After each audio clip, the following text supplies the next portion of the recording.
Let's get it. 580 Sports Talk on a red Friday here on 580 WIBW FM 104.9, online at 580 WIBW, and on our video stream on YouTube, 580 Sports Talk, and Facebook WIBW News. We are thrilled to be with you for a jam-packed Red Friday, Sunflower Showdown Friday, Football Friday edition of 580 Sports Talk. Dan Lucero, Brendan Dworzinski, and Spencer Dupuis. The gang's all here for the next 3 hours, 3 to 6, 6 to 7 pregame coverage of our Lewis Toyota 580 Preps Game of the Week, including the 580 Preps Coaches Club, and then kickoff of our Game of the Week at 7 o'clock from Don Pierce Field at Seaman Stadium as the Seaman Vikings try to win their first outright league championship since 2003 with a win over DeSoto in United Kansas Conference play. Yours truly, Greg Akagi and Spencer Dupuis,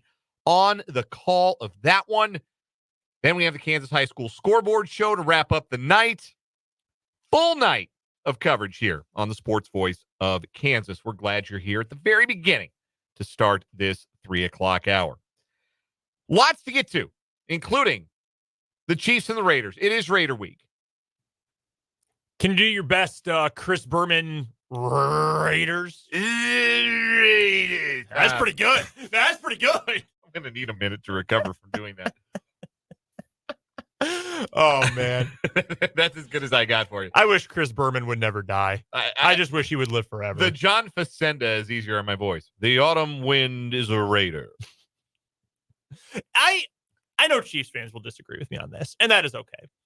I want the Raiders to be relevant because I like the aesthetic of the Raiders better in Oakland or LA than Las Vegas, but the aura, if you will, of the Raiders, love it. It's awesome. The look is cool.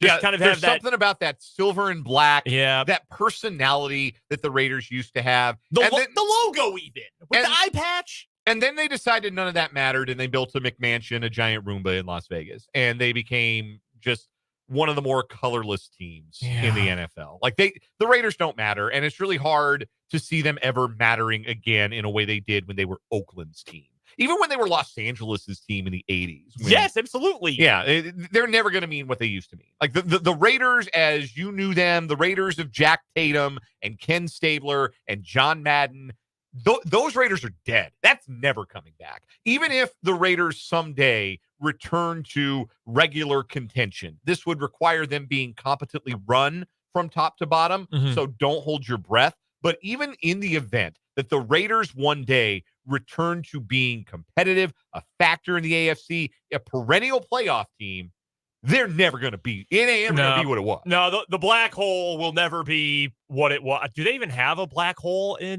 Allegiant Stadium? I don't even know that they do. Why would they bother? It's 50 to 60% visiting fans on the low end. 70, yeah, easily. And yeah, Vance and Lori both in the YouTube comments, both saying they take a lot of joy in the Raiders being terrible. And I get it. I truly do understand it. Mark chiming in and agreeing as well. I get it. I'm just, having not grown up loving all things Chiefs and being a part of the kingdom.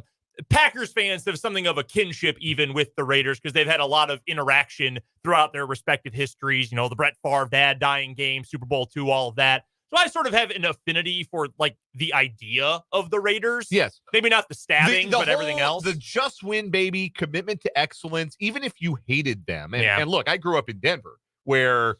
no love lost there either. Yeah, where the Raiders were public enemy number one. You had to admit that there was something very, I don't want to say cool because I was never a Raider sympathizer. Sure. But cool is kind of the word that works. No, they had an edge. Yeah, and they had an identity and they mattered and they no, they don't. No, they have no identity. The texter from the 913 and the Top Female Supply text line points out they have 17 away games. Yeah. They used to have one of the best home field advantages in football. You did not go there and win easy, and now you play 17 road games if you are a Raider. I know we have more to get to here. I don't even know if you did the full introductions in the show. Hi, I'm Brendan. Spencer's here too. This is why, though, Mitch Holthus, when he joins us, and he joined the show yesterday, this is why, even when the Raiders are irrelevant and bad and don't have that identity, why this week matters. Yes. Because Chiefs-Broncos is a real rivalry, but it's not the same as this. Chiefs-Chargers is a rivalry, but it's not like this. Yeah. This is different here. Because that's what the Raiders were. They were the bad guy. They wore the black hat, and they wore it literally, and they wore it proudly. They were proud to be the bad guy. Jack Tatum paralyzed an opponent in a preseason game and never apologized for it. And their fans loved it. Yes. Relished in it. Like, hell yeah. We're going to kick your ass. Then we're going to stab you afterwards because that's what we do, and it's awesome. All those Raider fans all live in L.A. now.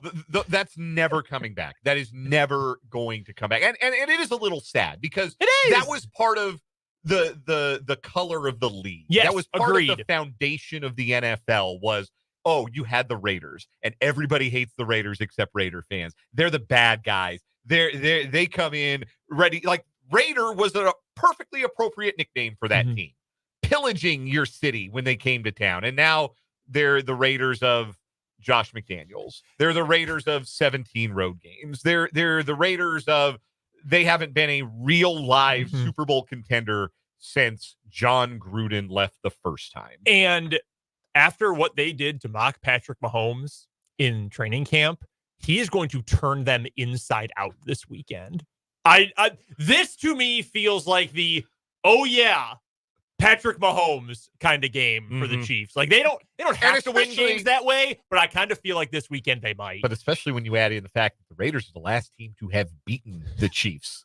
Yeah. Remember when John Gruden took that bus lap around Arrowhead? Oh, yeah. And that was exactly Mitch talked on yesterday's show. Like, the things that happened between the Chiefs and the Raiders, like, you still remember those things. There are still moments in the Chiefs Raiders back and forth that resonate, even if the Raiders no longer resonate the way that the Raider persona, as one texter put it on the Top Email Supply text line, the way that used to resonate doesn't exist anymore. It's still Raider week. It's still Chiefs and Raiders. We're going to break it down. We have some keys to the game. We'll give our predictions. I'm not going to pick the Chiefs to lose this week. I'll tell you that right now. And, of course, we'll welcome in our Chiefs insider, Matt Derrick from ChiefsDigest.com. He'll join us at the bottom of this hour to help us break it down some more. So lots of Chiefs talk in our number one. Also, big rivalry weekend in college football around these parts. The Sunflower Showdown takes place on Saturday night at Bill Snyder Family Stadium. Both Spencer and I are going to be there. We'll have a dual instant reaction after that game is over with. And K-State, heavily favored. Can KU make it a game? And what does a KU win look like? We'll bandy that back and forth a little bit because it's a lot easier to see the path to victory for K-State. It's relatively straightforward. But what does the path to victory for Kansas look like? We will discuss that. We'll also hear on the program today our K-State player profile, the player with one of the most unique perspectives on the Sunflower Showdown, Lawrence native and senior cornerback for the Wildcats, Keenan Garber. I had a chance to talk to him earlier this week. We talked a little bit about what that rivalry means and also asked him what leg he'd run on a 4x100-meter relay team of the defensive backs for the Wildcats. So that was a fun answer to get from him. We will talk to Keenan Garber. You'll hear that conversation coming up in the 5 o'clock hour. Also today, our Prairie Band Sportsbook 580 Sports Talk Picks contest continues. I'm on some underdogs this week. I'm on nothing but underdogs this week. Dogs are barking? The dogs are barking. Wow, you are all underdogs. Wow. Yeah, all underdogs. And some of these are gross. Like, some of these I really don't feel great about. But both my college picks are. NFL, I'm going chalk in the NFL. I am your current leader in the picks contest. Brendan in second. Spencer breathing down Brendan's back. But we are going to give you our Prairie Band Sportsbook 5A Sports Talk picks. That's coming up in the 4 o'clock hour. Crown a weekly champion on what is wrong with you. We'll do sports headlines, preview the football weekend, all that good stuff here on this edition of 580 Sports Talk. And, oh, yeah, be listening for your chance to win a family 4-pack to Bill Snyder Family Stadium on Saturday for the Sunflower Showdown. Hell yeah. We're going to give away a family 4-pack of tickets on today's show. So be listening for your cue to call. You can interact with the program today if you're watching us live on YouTube. Welcome in. The channel is 580 Sports Talk. Fixed the camera after it fell down yesterday right before the end of the 4 o'clock hour. It's back up. Who knows for how long? Shout out to Greg Louganis. It did to the Nestea plunge, brother. I don't know any other divers. I love to say when someone takes a dive, like in a basketball game, that he was making like Greg Louganis. I don't know any other divers. Yeah, he's like the American diver. Yes, like, still to this day. Him and like Johnny Weissmuller's a really dated reference. He played Tarzan. Really? Yeah. Did not know that. And was an Olympic swimmer. Yeah. I believe he was a diver. That might even be wrong. I don't know. I just know he played Tarzan and was in the Olympics. Anyhow, Johnny Weissmuller. Yeah, there you go. Very dated reference. Shout out to anyone who picked that one up. Anyhow, if you're in the YouTube stream, chat with us. Chat with your fellow listeners. We appreciate that. We've also already heard from a couple of you on the Top City Metal Supply text line. That number is 785-272-9429. The Top City Metal Supply text line. From construction sites to renovations, from the farm to the garage, Top City Metal Supply understands the value of precision and cost efficiency. No more wasted materials, no more wasted money, just metal cut to the exact size you need. Top City Metal Supply is located on South Topeka Boulevard, just north of Forbes Field. Again, I do regret to remind you, Dan, or inform you, Dan, he actually was a swimmer. Okay. Not a diver? No. He also got married 5 times. How about that? Yeah, dude, at that point, like, just, it ain't going to last, brother. Who's the, gosh, yeah, probably the most famous divers, the British one, Tom Daly. He's the most famous diver of recent vintage. I can come up with him. Yeah. I don't have anybody else. He won a silver this year. Yeah, he's in whatever event he does. Yeah. Yeah. That's it. This has been 580 Diving Talk. This has been Let's Remember Some Divers. Anyhow, speaking of sinking to the bottom, let's talk about the Las Vegas Raiders. Nice. Thank you. I did my best to Dog, they signed Desmond Ridder this week. They've never been more cooked, ever. Yeah, it's a bad time. The Raiders did get some good injury news earlier today. Sounds like Max Crosby and Jacoby Myers are going to be able to play. Obviously, Crosby is a big deal. He is the star on that defense. He terrorizes the Chiefs. You can always count on him to have a good game and get after Patrick Mahomes. But the Chiefs are favored by 9.5 points for a reason going into this contest.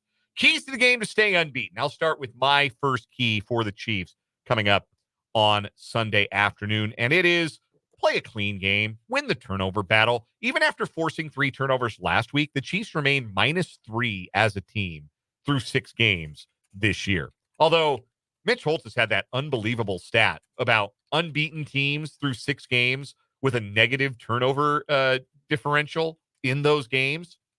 Every one of them won the Super Bowl. Wow. Yes, the 04 Patriots, the 09 Saints, and the 15 Broncos all went on to win the Super Bowl after starting 6-0 with a negative turnover differential. That's crazy. What all those teams have in common: Hall of Fame quarterback. Yeah. Even though it was washed Peyton Manning, by the postseason, he was back in his job, and they told him, just don't turn it over, and he didn't. It did help that the washed part of Peyton Manning was his body, which is obviously important. His brain was fine. Yeah. He could handle that part of it. Yeah, he never lost the acuity. No question about that. So the Chiefs still have a negative turnover differential. This would be a really good week for a clean effort offensively. I looked at the numbers. Kansas City has had 61 offensive possessions this year. 27 of them have ended in points. 10 of them have ended in turnovers. So when you remove the turnover drives, every drive that Kansas City has been able to finish of their own accord, they finished the drive because they didn't give the ball to the other team. They are scoring on more than half of their possessions. That's crazy. 27 of 51 offensive drives without a turnover. They are scoring. So if you eliminate the turnovers and all of a sudden you're scoring on half your drives, well, that makes it really hard for you to lose games. Even if some of those drives more than you'd like and in field goals, you're still going to get into the mid to upper 20s pretty much automatically if you don't turn the ball over. And so for the Chiefs, this would be a really good week to, A, win the turnover battle. That's always a good thing. But B, this would be a week to stay clean, to not give the ball away to the other team, because that's how you let an underdog hang around. And that's how they lost on Christmas Day. 2 defensive touchdowns in 9 seconds for the Raiders were the difference in a 6-point loss. So take care of the football, clean game on the offensive side. And then I think the Chiefs would do too much offensively for the Raiders to be able to keep up. Yeah, I will go then with my offensive key here first as well. Convert in the red zone. Just make sure you find a way to actually punch it in when you get those chances. I like the ability to do that against this Raiders team, just looking at the matchup head to head. So the Chiefs enter this weekend 25th in the NFL in red zone touchdown percentage. 47.8% of the time that they get into the red zone, that drive ends with a touchdown. I will be blunt with you. When you've got an offensive line as good as the Chiefs, with an interior line that is creating headway like they are this season with Tooney, Humphrey, and Smith, and you've got Patrick Mahomes as your quarterback, that sucks. That is awful. You need to be better than that with the kind of personnel the Chiefs have, even if you've got some concerns about the pass catchers and obviously the depth at running back before Kareem Hunt was signed. You got to take advantage of those situations. The Raiders, they are, I believe, tied for 12th in the NFL. 60% of the time they allow an opponent into the red zone, they give up touchdowns. When you get down to the goal line, push the ball inside the end zone. I think the Chiefs should be able to do it. Don't worry about doing dumb stuff. Don't worry about getting cute. This is not the kind of game where you need to run single wing with two quarterbacks on the field. Now, that being said, against the Raiders, that's Andy Reid's favorite time to pull out those kind of plays. He loves running goofy goal line stuff more against the Raiders and Broncos than anybody else. So I would not be surprised if Andy Reid pulled one of those out, but this isn't the kind of game you need to do that. Get inside the 20s, use the tight ends, and just pound the ball inside zone. Just crush them with your strength inside, and I think this offense will be okay. Yeah, bully ball works, right? Bully ball proven to work for this Chiefs team because they're so good, particularly on the interior line, and they have really made it work well these last couple of weeks since Kareem Hunt has been on the roster. And they were really good in the red zone against the 49ers, and if they could continue that, they're going to put themselves in a really good spot. My second key to the game is third down success, and this goes both ways. The Raiders stink on third down. Like, there are a lot of ways their offense stinks, as if you need me to tell you that about a team that's been alternating between Aiden O'Connell and Gardner Minshew at quarterback. Ugh. Yeah, by the way, like, we had our fun with the Gardner Minshew Mania, the mustache. He's wretched. He is an average backup. Yeah, he is a fascinating piece, a fascinating quarterback because he can't play in structure. Like, he can't. He's actually decent, like, on a scramble drill, making something happen, but he's not fast. So It's not like he can beat you to the edge and make a play that way. So he has to somehow be pressured, but then stay inside the hashes to make a play. That is a very narrow set of passing plays when you get the most out of him. And the Raiders' offensive line isn't like elite. It's not one of the 5 best in the league. So it's not like he always has clean pockets. We're big fans of Gardner Minshew in the Dworzynski household because he's a Washington State Cougar, just like my wife. But yeah, like it's ugly. The quarterback play has been lousy. They're last in the league in success rate running the football. They are 28th in the league on third downs, 31% on third downs. Their offense is bad. It is poop from a butt. But as opposed to the other kind. But the Raiders are really good defensively on third down. They're second in the NFL on third downs defensively. Their opponents convert less than 29% of their third down tries. That's fascinating. Now, the Chiefs, they're really good both offensively and defensively on third downs. They convert 45% of their third downs. That's 4th best in the league. They limit opponents to converting just under 33% of third downs. That is 9th best defensively. So win third down. Convert on third down. Keep the sticks moving. The Chiefs have the best success rate running the football this year. Continue to have success in those third and short running the ball situations. Mahomes is going to do Mahomes stuff on third down in Mahomes. And I expect that the Raiders will have their hands full if the Chiefs are able to be successful on third down. I wonder if that third down number for the Raiders is because of the duo of Christian Wilkins and Max Crosby. I wonder if that's why that's the case, because they've been able to generate so much pressure. So if you're in 3rd and 5 or longer, and you've got Christian Wilkins up the middle, who's a very good player, Max Crosby off the edge, who I think is a great player, that obviously makes things a whole lot more challenging. But they don't have Christian Wilkins right now. He's on injured reserve. So I do wonder if that may have played a role in that particular statistic. My second key to the contest, just pressure Gardner Minshew. Just get pressure on him constantly. He has committed 10 turnovers in 5 starts.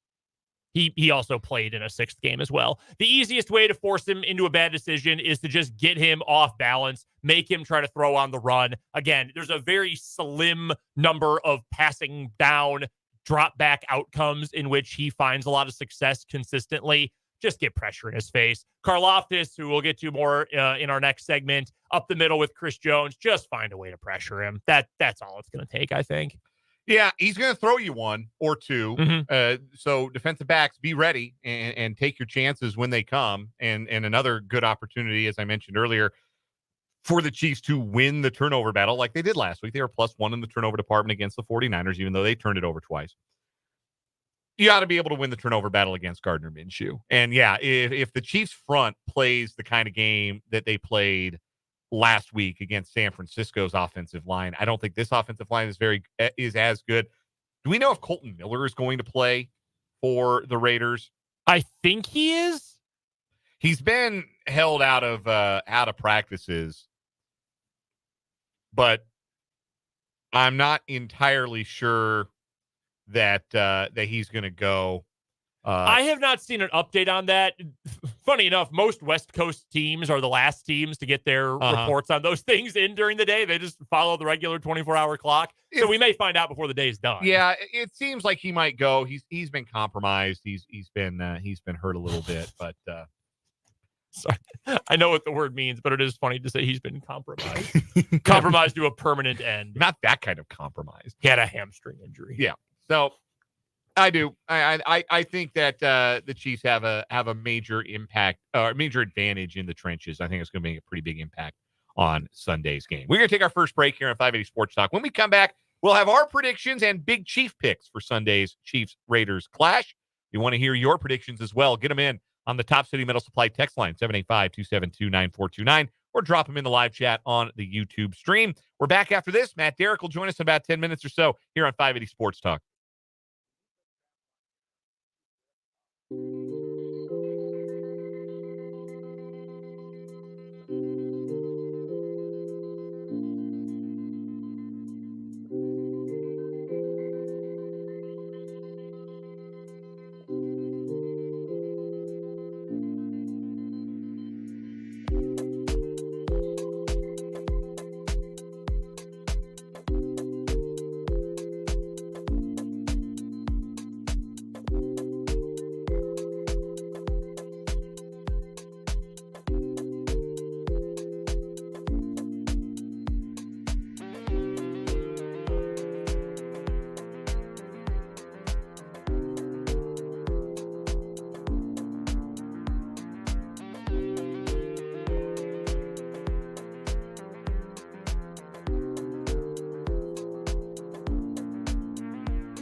3:31 on 580 Sports Talk. We're just getting started on this Red Friday edition.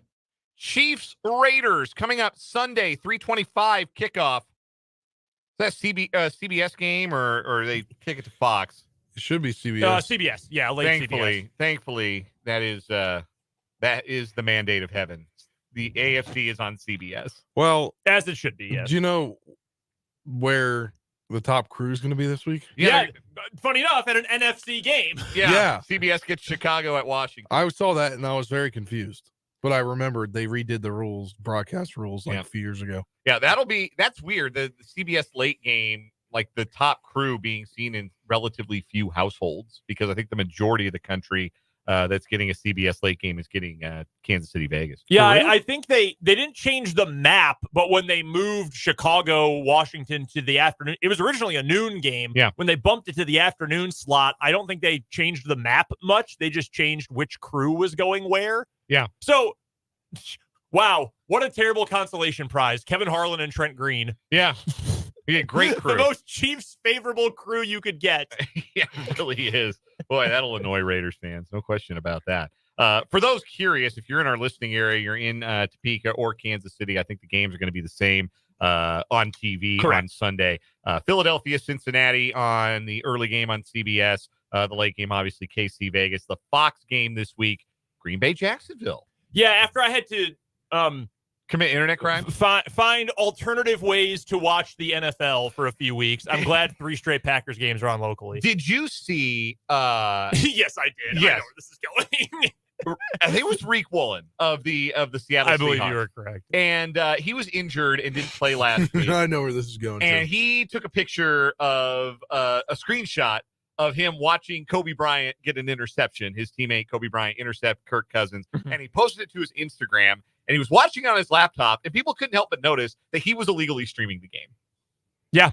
And he was not afraid to admit as much when questioned about it. He did. Either. Yeah, they hit him about it on Twitter. He said, hey, if it's free, it's me. Yeah. And listen, I've never respected anything more. No, I get it. So, yeah. I'm not going to tell you what that website was, but you can go find it. Yes. Yeah, in case you are like desperate to watch Arizona, Miami. Yeah, do internet crimes to watch. There's your a own favorite hotline team. for that, probably. Yeah. It also wasn't the website I assumed he was going to. No, not the one out east, but the one that you, the one that you have to be. I don't know how to obliquely refer to this website. Is this the straw to the nose one? No, this is the. No, I don't believe Coke streams exist. No, but it would be very funny if I think it used to. No, this is another Schedule 1 narcoduct.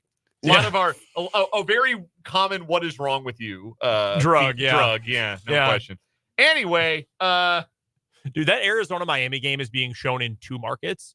It is being shown in Miami proper and in the state of Arizona. Gross. It is not being shown anywhere else. That's crazy. Let's make our predictions for this one. The Chiefs are 9.5-point favorites, according to our friends at Prairie Band Sportsbook in Mayetta at the Prairie Band Casino and Resort. The total is 41.5. I think the Chiefs cover that number, and I think we go over 30-17. New season high in points for the Chiefs. That's my pick. Xavier Worthy is my big Chief. I think they're going to hit on a deep ball to him for a touchdown.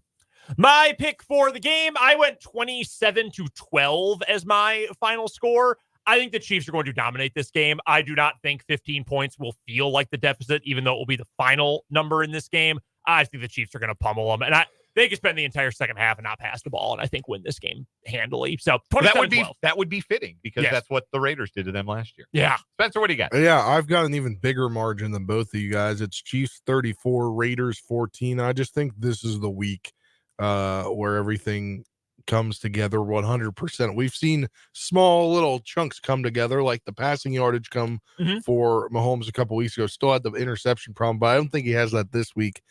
And I think they score a lot of points and go obviously the over, but they themselves are a touchdown shy of the over. Really quick, who are your big Chiefs? DeAndre Hopkins, because why not? I'm so mad at you. You put yours in before me. I was going to pick DeAndre Hopkins. Well, I put it in at 12:08 a.m. I'm going with Karlaftis. All right. Those are our predictions. We are all on the Chiefs to cover. Brendan's the only one of us on the under. And Worthy, Karlaftis, and Hopkins are big Chief picks. Matt Derrick joins us next, our Chiefs insider on 580 Sports Talk.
We are joined on the Fleming Place Wine and Spirits hotline by the great Matt Derrick, Chiefs beat reporter for ChiefsDigest.com. He's our Chiefs insider, joining us every Friday at this time here on 580 Sports Talk. Read Matt's work at ChiefsDigest.com.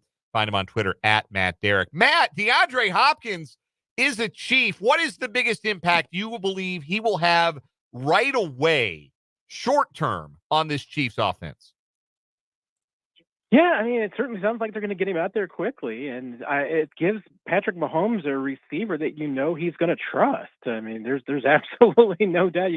This guy's a future Hall of Famer, so he's going to go out there and immediately have the trust of Mahomes. We'll see how they use him. I mean, obviously, that back shoulder and jump ball throws are his forte, but he can do a lot more than that. So I think just the fact that Mahomes is going to have another target out there that he 100% believes in is the biggest thing that he can bring right now. How about over the long haul? Who benefits the most, aside from Mahomes? Let's set him aside for a second. Who benefits the most from Hopkins' presence on the field? I mean, the Chiefs are certainly hoping that the one that benefits the most is Travis Kelce. That, if Hopkins can be a guy that is able to take a little bit more attention away from Kelce, that, it takes more than just single coverage to play him when he's on the field, that can open up things for Travis Kelce.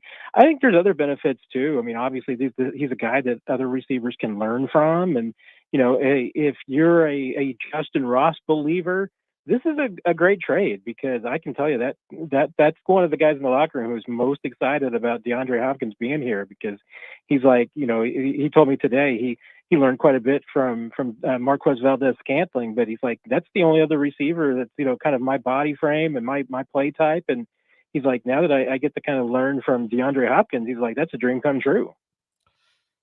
So DeAndre Hopkins added at the expense of a conditional draft pick in day 2.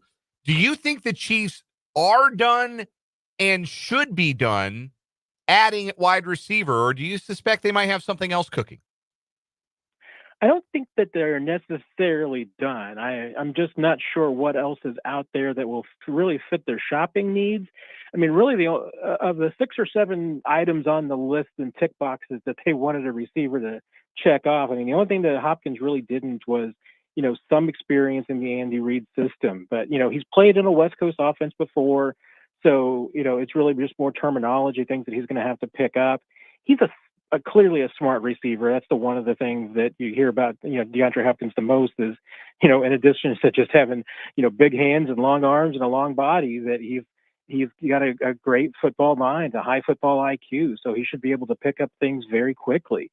So, I think they're going to be able to incorporate him, and I think they also view this as a long-term, 11-week project. It's not really about, fitting in DeAndre Hopkins immediately or, in 6 weeks. It's just, I think they want to get the most that they can into him in the next 11 weeks so that when they get to the playoffs, it's go time. Matt Derrick is our guest. He joins us every Friday at this time for our Chiefs Insider on the Fleming Place Wine and Spirits hotline. Go check out his phenomenal work covering the Super Bowl champs over at ChiefsDigest.com and follow him on Twitter as well at Matt Derrick.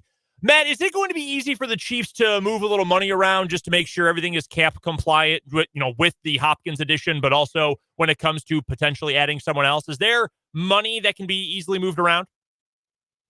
Yeah, and they obviously moved a little bit of money with Jawan Taylor today to make some salary cap space. They needed to do that just to fit in DeAndre Hopkins.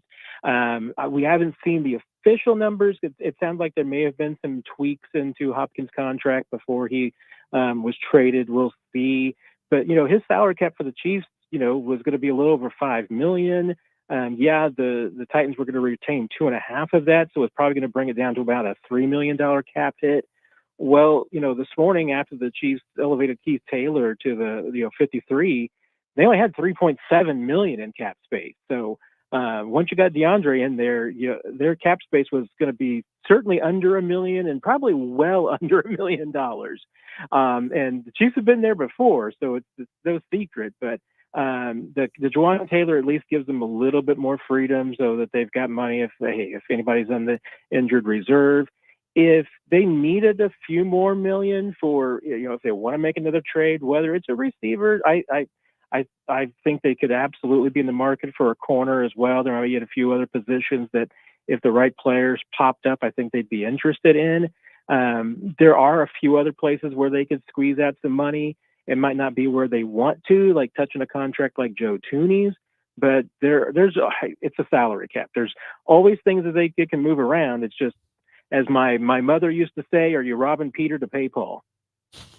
Yeah, there's always a what's the word there? There's always what word am I looking for? Help me out here. A catch. That's the word I'm looking for. That should have been very easy for me to find, but I couldn't. Oh well, that's okay. We can move on. You don't want to end up like the New Orleans Saints, Matt, where you're just pushing it down the road forever until suddenly you're 80 million over and can only sign 25 players. And I get going all in on, for the three-peat, but if you're Brett Veach, you do have to weigh, hey, is it all in on the three-peat, or, would you like to have 3 or 4 more years of Trey Smith or 3 or 4 years of Nick Bolton? That could be what you're trading for a rent-a-player this year. All right, Matt, in this matchup against the Raiders coming up on Sunday, we here in the studio are all picking the Chiefs to win, all pretty handily, covering the spread, all of that. What is the one key? If they have to execute one thing perfectly in order to beat the Raiders, what is it? I mean, if it was the one thing that this team has to do, I think it would just be don't make mistakes. So it's no turnovers, no dumb penalties. If you don't do that against the Raiders, you're going to be fine. This isn't a very good football team. So, to a degree, you don't have to have your best defensive effort. You don't necessarily have to have your best offensive effort. But as long as you don't shoot yourself in the foot, as Andy Reid would say, with some dumb penalties and lose the turnover battle, Chiefs should be good enough to win this game. So that would be the one thing I would look at the end of this. I would expect that if Chiefs win, it's probably because they didn't make any mistakes. And if the Raiders win, because Chiefs turned over the football, committed some dumb penalties, and put themselves in trouble. Will we see mostly Najee Johnson at CB2 in this game? Maybe a rotation with Joshua Williams as this team tries to pick up the pieces from the Jalen Watson injury. What do we think that rotation opposite Trent McDuffie will look like? Yeah, that is interesting because, and honestly, I think if you listen to Steve Spagnuolo, he would tell you that it sounds like that maybe the guy who's earned the most opportunities might be Chris Roland Wallace, but I don't know if they're ready to put him out there full time yet, but he might be in that rotation too. I'm expecting Najee Johnson to start. I'd be a little surprised if he didn't, but and throw in Keith Taylor too. And they've got some guys. The problem that they had before, Jalen Watson kind of got healthy there at the end of training camp was that they didn't feel like any of these guys were going out and grabbing the spot. And I think Najee was the best position to do that until he kind of had a lack of confidence in that knee during training camp. He says he's past it now, that he was worried about the knee and that he just wasn't sure if he could trust it and it was going to be there when he needed to move and to cut. He feels like he's there now and he's not playing with any fear that he's going to hurt himself again. And that's, one of the things coming back from injury, you got to get to. And I think that was certainly holding him back during training camp. It looks like that's all behind him now. So I think he does get first crack up, but if he struggles, if there's any problems, then they've got other options to go with and they're not afraid to rotate those other guys in there, and that might even be a position that they continue to shop around with before the trade deadline. We're joined by Matt Derrick of ChiefsDigest.com here on the Fleming Place Wine and Spirits Hotline. And Matt, the last time that the Chiefs lost, it was to the Raiders back on Christmas of last year. Do you think that's in their minds headed into this one as they're undefeated? I think that, of all the kind of existential factors and everything, intangible factors, I think that one's probably more on the Chiefs' mind than probably puppets and anything else that's going on. That was an embarrassing loss. It was good for them because it woke them up and obviously helped them and kick them in for that playoff run. But at the same time, that stung. That was a loss that they feel embarrassed about. And and the Raiders are going to have a lot of factors on their side too. This is their Super Bowl for all intents and purposes. They want to win at home. They know that Chiefs won a Super Bowl on that field just a few months ago. So they're, I think, motivated to try and get a win for that purpose too. There's a lot of there's a lot of intangibles that going into this game. I mean, I heard somebody earlier today say that it seems like there's more emotion in this game than last week against the 49ers. And I think that's right. I mean, I think there's maybe a little bit more emotion on both sides of the football in this one. Couple more questions for Matt Derrick of ChiefsDigest.com, our Chiefs insider here on 580 Sports Talk, who joined us on the Fleming Place Wine and Spirits hotline this time every Friday on the program. Matt, how do the Chiefs keep Max Crosby from single-handedly wrecking this game? They have been able to do that in the past with other elite pass rushers like Joey Bosa or Nick Bosa and Joey Bosa, really. But how do they keep Crosby from single-handedly wrecking this one? Yeah, no, they don't have their secret weapon anymore. Andrew Wiley kind of had his Max Crosby's number. I mean, they knew each other so well from college, and I think that actually helped out quite a bit. And he was one of the better performers always against Max Crosby. I think that about the only thing you can do is just try and limit the damage that he can do. And you would expect that there's a pretty good chance that Raiders are probably going to move him around a little bit and maybe try and get him to the matchup that is most favorable for him, which obviously would be over that left tackle spot. So what do you do? I mean, I think you do a lot of the same things that the Chiefs have done the last couple of weeks against some really good edge rushers on that side of the ball and that side of the line for sure, which is just go right at them. I mean, the Chiefs did that. They really, once again, tried to slow down Nick Bosa by using the screen game, using the short passing game to kind of force him into, watching the coverage a little bit. They've also been trying to use guys with speed against them. Last week, I think they did a really good job against that with the 49ers of just letting the 49ers edge rushers, work themselves too deep and allow Mahomes to step up into the pocket. And, that certainly opened up some of the running lanes that he had. But, it requires Mahomes to make sure that he doesn't drift around too much and that he's really being more forceful with stepping up in the pocket. But if you, kind of counter that on both sides, with Juwan Taylor as well and Wanye, and kind of let speed rushers and guys who want to, get that pressure, you kind of work them around to the back of the pocket and let Mahomes work up in the front. I mean, that Mahomes can find receivers, and if not, he can take off and use his legs. So we'll see what they do. But that's one of the things you do whenever you're facing an elite edge rusher is that sometimes you just have to challenge them and go right at them. Chiefs win? I think the Chiefs do. I'm going with them 24-12. I wouldn't be surprised like 24-9. I mean, this is not a very good, obviously, Raiders offense. They don't do anything well. They've got quarterback problems. They can't run the football. I mean, this defense should have a field day, and it's just going to be, to me, a lot of it's going to be just how efficient can the offense be. You'd like to see them take the efficiency that they had against the 49ers last week and kind of couple it with, more productivity. Because let's face it, I mean, this is a Raiders defense that the Chiefs, if their offense is going well, can run up down the field on. Matt Derrick covers the Chiefs for ChiefsDigest.com. He is our Chiefs insider here on 580 Sports Talk. Matt, always a pleasure. Enjoy the game on Sunday. We'll talk to you next week. It sounds great, my friends. Take care, everybody. That is Matt Derrick. We'll come back, wrap up the 3 o'clock hour of 580 Sports Talk after this.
Quick round to change my mind here to wrap up the 3 o'clock hour on 580 Sports Talk. Change my mind. This World Series that begins tonight is going to be awesome. It probably will be. No, I wouldn't disagree or try to change your mind on that. You got a lot of talent. You've got, I think I can't, and I know we have a lot of you who are listening to this show and have told us have a lot of strong feelings that I can't root for big market teams. Nope, no problem with that. You're entitled to your opinion. Mm-hmm. I think some of that narrative has gone too far. Like, I do too. At some point, it is what it is, and these players are really good. Like, yes. That's kind of where I yeah, stand like with set aside who's in the ownership box, right? And just like 4 of the biggest stars, and maybe the 4 biggest stars in baseball are in this series. Yeah, I just Probably. think the Yankees have way better pitching than the Dodgers. That's probably true. And I do think it'll do numbers on TV because it's 2 of the largest markets and it's 2 of the teams that have fans scattered across the country. It certainly will. My argument is this is going to be entertaining. I said it when it was set on Monday that if you don't enjoy, like, you can aesthetically not like this matchup because you hate the Yankees to the Dodgers, and trust me, I'm right there with you. But from a baseball perspective, baseball players doing cool baseball stuff, if you don't like this series, you don't like baseball very much. Our Prairie Man Sportsbook picks and a Sunflower Showdown preview coming up next hour. Hang out with us on this Friday edition of 580 Sports Talk.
Let's get it. Hour number 2 on this Red Friday, Football Friday edition of 580 Sports Talk. Dan Lucero, Brendan Dworzinski, Spencer Dupuis kicking it with you this afternoon on 580 WIBW, FM 104.9, online at 580WIBW.com, and on our YouTube video stream. You can catch us on our YouTube channel, 580 Sports Talk. You can catch us on Facebook, too, WIBW News. Glad to have you with us on this Friday edition of the show. Still to come on the program, a preview of the Sunflower Showdown, and we'll hear from a player with perhaps the most unique perspective on the Sunflower Showdown on either side of the rivalry. It's Lawrence native, Free State graduate, and senior starting quarterback for the Kansas State Wildcats, Keenan Garber. He joined me earlier this week. We're going to play that interview for you, our K-State player profile with the standout corner, Keenan Garber. That's coming up in the 5 o'clock hour, as well as a look around the football schedule. NFL Week 8, Big 12 weekend. The biggest game of the Big 12 schedule this week, we'll talk about it more in just a minute, is probably Cincinnati at Colorado. What a weird year this has been in the Big 12. Yeah, no kidding. We'll have our sports headlines as well. We will crown a weekly champion on What Is Wrong With You.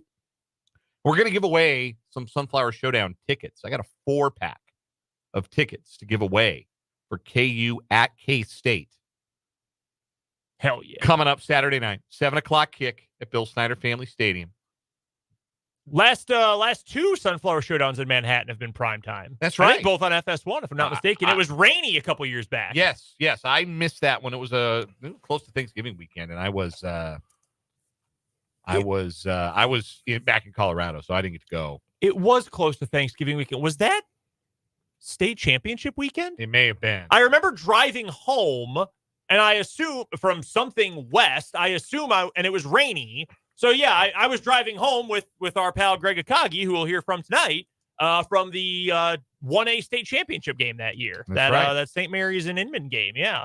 That was a lot of time in a car. Yeah, that was. That was back in the day when I did not live here in the capital city. I lived 35 minutes east. And let me tell you, I spend a lot more time driving west these days, and being able to stop in Topeka instead of Lawrence, much nicer. However, anytime I go to Kansas City and then I reach Lawrence and think, oh my God, 35 more minutes, not quite as fun. No, I totally understand. I do. It is worth it, though, because I like the house over renting a college apartment. Yeah, definitely a big one. You do have I feel that like a going for you college now. apartment's just like a phase that some people draw out longer because it's cheap Some people, and it's easy. yeah, sometimes just kind of a stopgap. Sometimes it becomes your first marital home. Yeah. Yeah. Hey, man, I don't miss that rent, or I do miss that rent. Oof. We were looking at the College Hill apartments, Mhm. and I was like, I don't want to live near college students. Like 100% Wow. college students. Like I'm done with that era of my life. I totally get that. I also know my last rent in Lawrence began with a 6 and was only 3 digits, and it was awesome. I mean, miss those I days, mean, my man. rent begins with a 6 as well, and That's not bad. it's not No. in the college area. That's not bad. There are some But you are college trying to move out. Yeah, I mean, there are some college students So- that live there, but All Kinda right. rough on the college kids. Want to if you want to make some money, You can- Don't follow my freaking picks. Don't God. listen to me. all right. So Prairie Man Sportsbook 580 Sports Talk Picks Contest revving up for another week here on 580 Sports Talk. Again, all lines courtesy our friends up north, Prairie Band Sportsbook, inside Prairie Band Casino and Resort, and a great place to watch the Saturday football action as well as the NFL Sunday slate. The Prairie Band Sportsbook at Prairie Band Casino and Resort. You walk in the main entrance, it's right there. It's a simple turn. Like you walk in to the main entrance, and it's at like 1 o'clock. Just straight line diagonally a little bit to your right, and boom, it's right there next to Three Fire Steakhouse. Go enjoy some drinks. Go get some bets down. Go enjoy all the games on all their TVs at Prairie Band Sportsbook. Now, a texter on the Top City Metal Supply text line for the 785 points out that my week of football predictions has not started very well. Because one thing I said out loud on this radio station last night as we were previewing the Thursday night football action was, I think if I like one bet tonight for any of the football action, it would be the Syracuse money line. I hope you didn't take my advice. Oh, dear. Kyle McCord threw 3 pick sixes in the first half. Oh, dear. I believe another set of words that came out of my mouth in some order was Kyle McCord is good and the best quarterback in that game. And he threw 3 pick sixes in the first half. That's hard to do if you're playing a video game on the hardest level. Yes, it is. So, oh, my. Yeah, really tough start to the week making predictions for me. But I am undaunted as we enter the 5A Sports Talk Picks Contest because I am in the lead. Me and Spencer had winning weeks last week. Brendan just on the wrong side of 500. So on the year, yours truly, 20 to the good, 17 to the bad, and 1 push. Brendan in second place, just barely, just slightly under 500, 18, 19, and 1. Spencer in third, but gaining ground, 18 and 20. So one of us is actually making you a profit. That's yours truly. We'll see how this week goes. I have some wild picks. I'm on nothing but underdogs this week. So I like it. We'll get there in a bit. We're going to let Spencer, the last shall be first this week. We'll let Spencer make his picks first. Again, a reminder how the contest works. We each pick 2 games against the spread in college football, 2 games against the spread in the NFL, and we have a wild card pick that can be a total, a player prop, a team prop, whatever we want it to be from college or pro. Those are the ground rules. Spencer, start with your college picks. What do you got this week? I got the BYU 1.5-point dogs at UCF.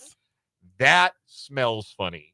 That smells like a rat to me. The fact that BYU is an underdog at UCF. Yeah, one of those classic what do they know that I don't know lines. Remember last year when Oklahoma State was a 2-point dog going to UCF? Mm-hmm. That good Oklahoma State team last And they year? got railroaded. Remember what the final score of that game was? Like 62-0 or something like that. 45-3.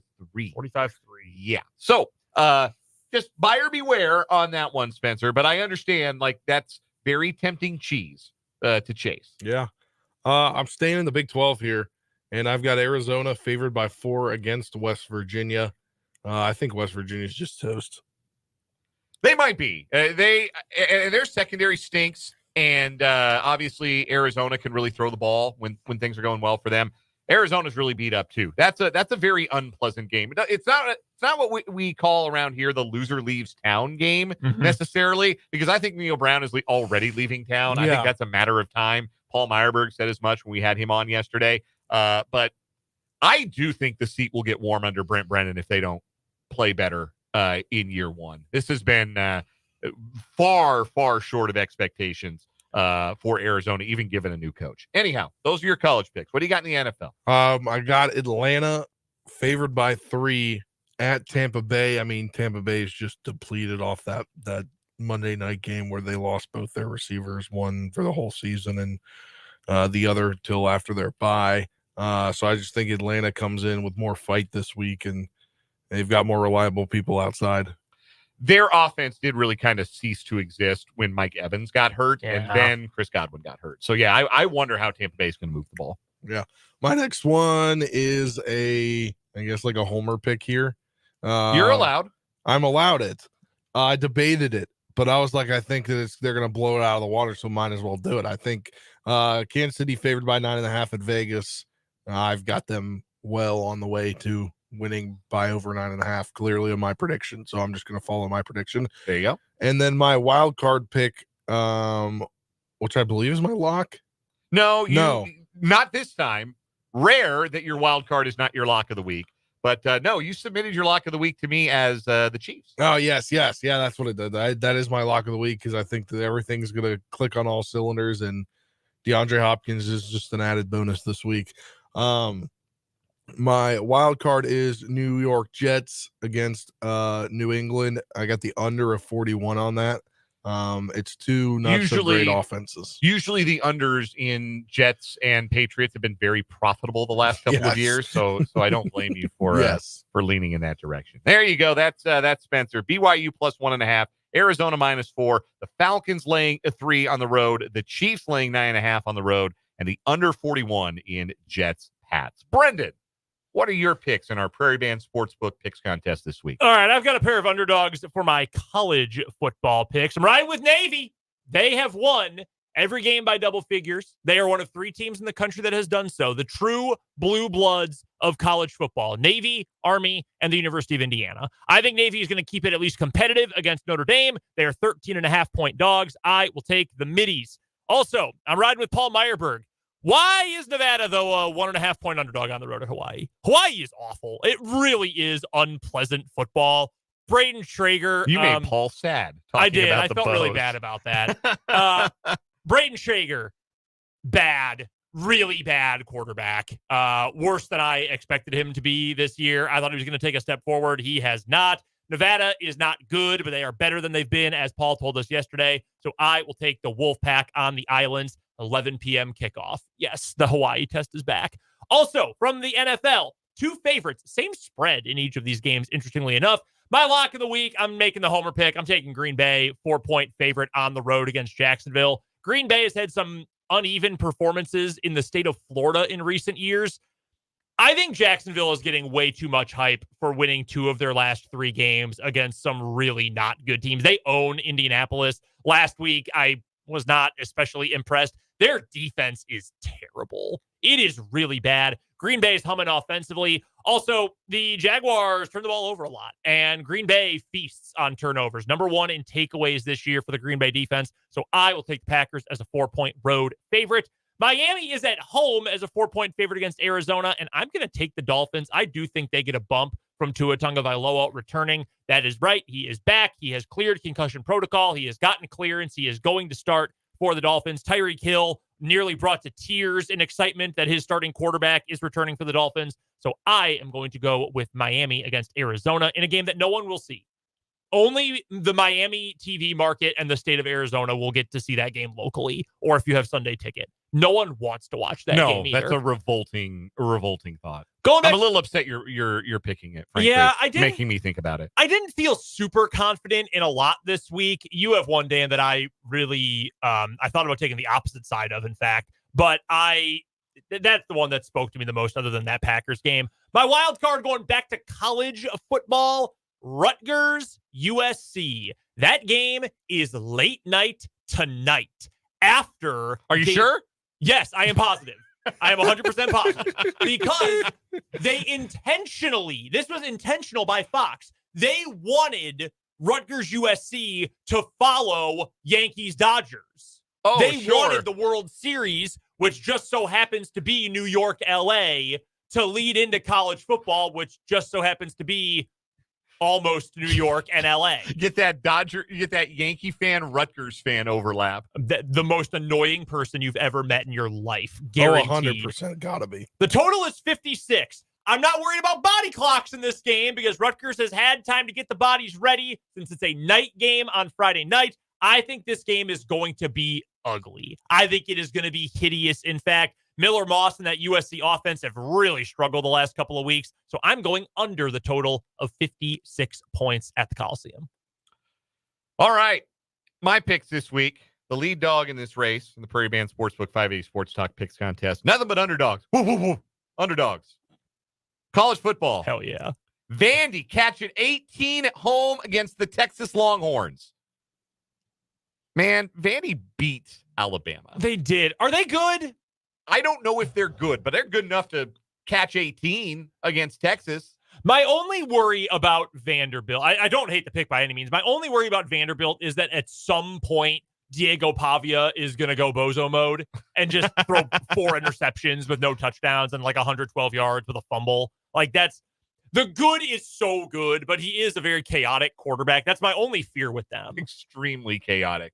But Texas has to find a way to bounce back, man. They got punked. They did. And Vanderbilt will be confident that they can hang at home with Texas. I'm taking the points, 18 of them. That's a lot for Vanderbilt.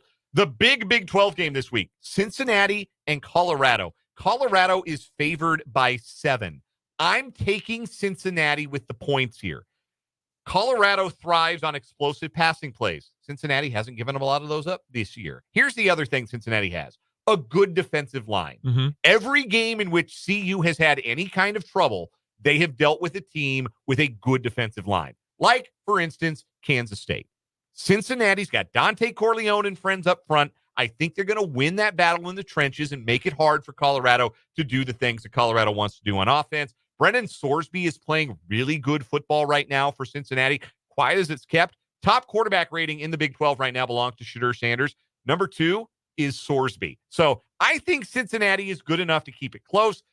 I don't think there's a particular coaching mismatch in this one way or another. So give me Cincinnati to keep it close against Colorado. I'll take a full touchdown with the Bearcats. My NFL picks. Boy, I already hate this one. I can hear... Is that Eric Collins' music? I don't know. Is it? Do we need audio? Yeah, talk about a disaster. Oh, no! Disaster! What a bad idea! I'm taking the Carolina Panthers to cover against the Denver Broncos. They are getting 11 in Denver. Bryce Young is going to be throwing to guys off the street against a genuinely good defense. Correct. But here's the thing. I don't think Denver's good enough to blow anyone out like this. Like I know they blew out New Orleans last week. Different deal. That game meant something to Sean Payton. This one doesn't. I think Carolina's defense, coached by Hero Evero, former Bronco defensive coordinator, going to take this one personally. They're going to get after Bo Nix. They're going to keep that Denver offense from doing too much. This feels like a slog. This feels like at most a 10-point game. So I'll take 11 with Carolina. I know they're coming off of getting blown out. Teams that get blown out tend to overperform the next week against the spread. I'm going to give you my hottest football take of the week. I think it's more likely Denver wins by 30 than only wins by 10. You think they can blow them out? I think it might be 30-0. Name a good Panther defensive player. Name an average Panthers defensive player. I mean, I can't because, I watched the Panthers for the whole game last weekend. And in the time it took you to say that sentence, I'm pretty sure J.C. Horn just got hurt. Yeah, that was the one guy. That was the one guy I was going to give you, name. But I wasn't sure if he was healthy or like, not. This, I was thinking about picking the other side of this one because, like, Bo Nix, backup quarterback skill set. I agree with you completely on that. Backup quarterbacks thrive against defenses like this. Like, he might have an average depth of target of like 3 yards in this game. I think they can just pick them apart. Which I want Bryce Young to succeed, man. I like Bryce Young, but God, they're so terrible. David Tepper deserves it, though. This is just a lot of points to give in an NFL game. So Deontay Johnson's out too. Yeah, right? So is Adam Thielen. Yes, they're going to be throwing is Amir Smith-Marset still on that roster? He might be wide receiver 1 tomorrow. KC preseason legend. No, he is. He's a Giant. Oh, good for him. I had to look that up. I did not remember that. Anyway, Carolina plus 11 against the Broncos. I hate it already. I'm taking my Seahawks plus 3 at home against Buffalo. No DK Metcalf in all likelihood for Seattle, but Seahawks want to run the football. They want to be physical. They want to pound it between the tackles. Buffalo is a little vulnerable against teams that do that. Plus, it's a road game. It's a long flight for Buffalo.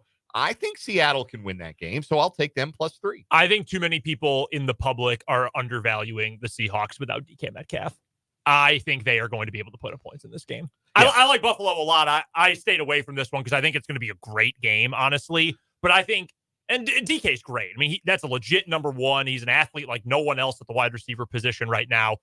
But I think the Seattle offense is really fun. I think there's a lot of cool pieces there. I think they can still get explosive plays out of both the passing and running game. So I don't hate that pick at all. I think people are putting a little too much weight on the DK injury for this matchup anyway. My wild card pick this week, I'm going to a player prop for the first time this year. Heyo. Avery Johnson over 41.5 rushing yards. This is the week they're going to set him loose. I hate it because I think he's going to cruise to that number. I hate it because I'm like certain it's going to hit. This is the week. If Kansas State has been intentionally keeping Avery Johnson in the pocket, intentionally pocketing the quarterback run, the designed quarterback run stuff, this is the week to break it out against a KU team that has struggled mightily to contain mobile quarterbacks. They even had some trouble in their dominant win last week, keeping Donovan Smith in the pocket, keeping him from breaking off big chunks while scrambling. And I don't think they're going to put up big sack numbers in this game where Johnson's going to lose rushing yards. That's always the risk when you take a quarterback rushing yards total in college, right? You lose the yards on the sacks. But I think Johnson's going to have a big day on the ground. I think he's going to be more involved than he has been all year. It's just a hunch I have, and I think he clears that 41.5 total very easily. So those are our picks for the week. You can find them on our website, 580wibw.com, if you'd like to review them and either tail us or fade us. If you do tail us or fade us, let us know one way or another which picks you like, which picks you don't. We'll talk more about that Sunflower Showdown and give away some tickets to it a bit later on in the program today. But first, when we come back in this 4 o'clock hour, What is Wrong with You? Of 5A Sports Talk, we crown a What is Wrong with You champion. See, I'm so excited that I got the show's name wrong. What is Wrong with You is next on 580 Sports Talk on 580 WIBW.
It is What is Wrong with You time on 580 Sports Talk. 2 new stories competing to try and be the weekly champion, dethrone our current weekly winner, German Cocaine Pizza, the pizzeria in Dusseldorf that was selling pizza number 40 on the menu. That was a pepperoni with a side of cocaine.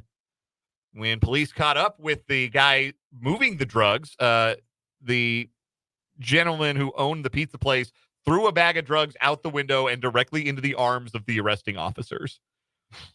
It's so funny. Then, after the restaurant manager was released from detention after a few days, reopened the business and started doing the same thing again. Just loved moving bricks, man. It led to the bust of an entire drug ring in Western Germany. So that worked out nice. The pizzeria manager was arrested again and remains in custody. No word on how much they charged for the number 40 on the menu. A little pepperoni with a side of blow. But that is our current weekly winner, German Cocaine Pizza. Before we get into our stories today, I have to put myself in timeout a little bit. We have one rule.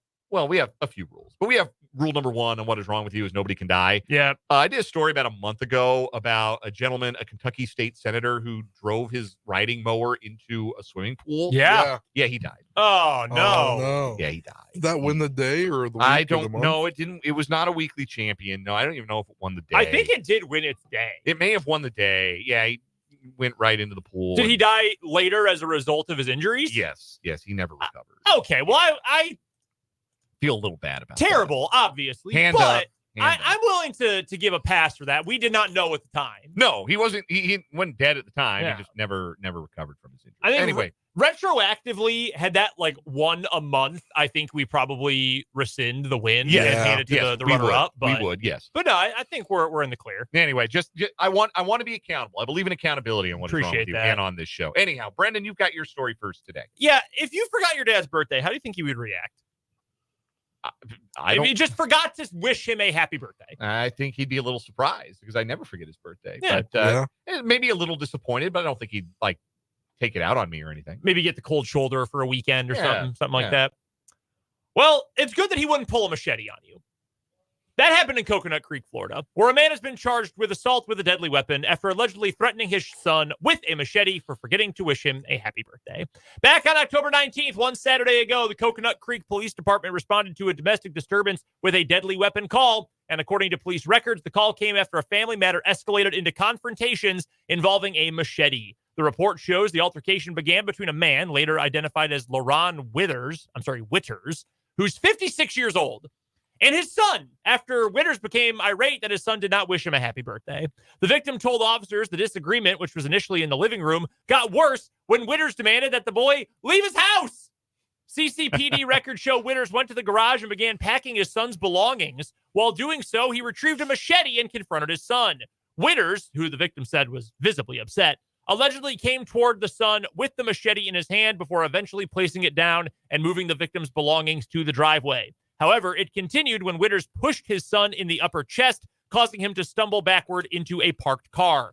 Police arrived and encountered Witters, who refused to then leave the house despite multiple verbal commands. They also tried to call him to get his attention, and he declined the phone calls and delayed his arrest for over an hour. The police did eventually recover the machete from the garage, and the victim provided a statement. However, he did say he didn't wish to press charges. Witters was eventually taken into custody. Wow, that's an overreaction. Yeah. That's a classic. I'm going to slice you like jungle for not wishing me a happy birthday. Yes, classic overreaction. One of the great genres of what is wrong with these stories. The classic, you're doing too much. That is extreme. Texter from the 785 on the Top City Mail Supply text line. My dad's birthday is Halloween, so he just cursed me. And then you just get the whammy put on you if you forgot his birthday. For my story today, we meet Scott High School principal Anthony Procaccino in Kentucky. Hey, Procaccino! He was new to the job at Scott High School this year, and he may not be in the job much longer because they found a picture of him from last New Year's Eve when he was a principal at White's Tower Elementary School, where he's holding a beer bong for two underage students. What the world? The Kenton County Police Department said the 50-year-old Procaccino was the principal of White's Tower Elementary and can be seen holding up a beer bong as two students drink. The students were identified as students from Scott and Simon Kenton High School and between the ages of 16 and 17. The parents of the two students have been contacted. Procaccino is charged with 2 counts of aiding or assisting in serving minors alcohol. I feel like there could be more to that story. Unfortunately. For the picture to leak 10 months later, 11 months later is definitely intriguing. Someone was waiting for it. Yeah, somebody took their time before they but man, yeah, the picture, it's very clear. He's holding that, it's a pink funnel with a couple of green tubes, and he is raising it to the sky. Wow. Yeah, like, why do you want to party with kids? Yeah, if I were 49 years old, I would simply not want to party with 16, 17-year-olds. Like, that would not hold any kind of appeal to me. I don't care. Like, I understand in education that there might be some desire to be the cool teacher or the cool principal. Sure. But there are other ways to be cool. Like, have good taste in music. learn to skateboard, take interest in your students' TikTok accounts. Mm-hmm. Don't serve them booze. There should be an easy rule to follow. This is ridiculous. Absolutely ridiculous. Party time principle, according to the 785 Yeah. on the Top City Metal Supply text line. That goes up against cut the cake, not your kids, according to Paul in the YouTube live chat, our first story day. Who wins today? It's got to be the principal. Yeah, it's got to be. This is actually a really good Friday matchup. The cool principal. Yeah, you can't be doing that, man. Nah. Why are you hanging out with a 16-year-old? No. That's what I'm saying. There could be more to the story. Like, man, something kind of sketchy with that to me. It just doesn't make any amount of like, and I can understand because I had good relationships with a handful of my high school teachers. Sure. Like, you see them after school for a little bit. You hang out in the classroom. You talk about more than just school. Sure. We all had a favorite teacher. Can understand all of that. I wouldn't, I mean, I don't drink anyway, but I wouldn't have ever wanted like alcohol to be in the area with my favorite teacher. Yeah, that's bizarre. Super uncomfortable. And if you are 49, that firmly in old enough to know better territory. Firmly old enough to be their parent. Yeah. Weird and bad. Do not like. That one wins today, but it has the Herculean task of trying to get past German cocaine pizza. Yeah, I think we know the answer to that. Yeah. No, German cocaine pizza reigns again. Joe said it on the YouTube live chat before we even started doing stories today. Why are we having this discussion? German cocaine pizza. Moving on to the championship round, which I guess we'll do next week. We'll crown a monthly champion next week here in October on What Is Wrong With You. When we come back, it's Sunflower Showdown Saturday tomorrow in Manhattan. We'll preview it next on 580 Sports Talk.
441 on 580 Sports Talk. Dan, Brendan, Spencer with you.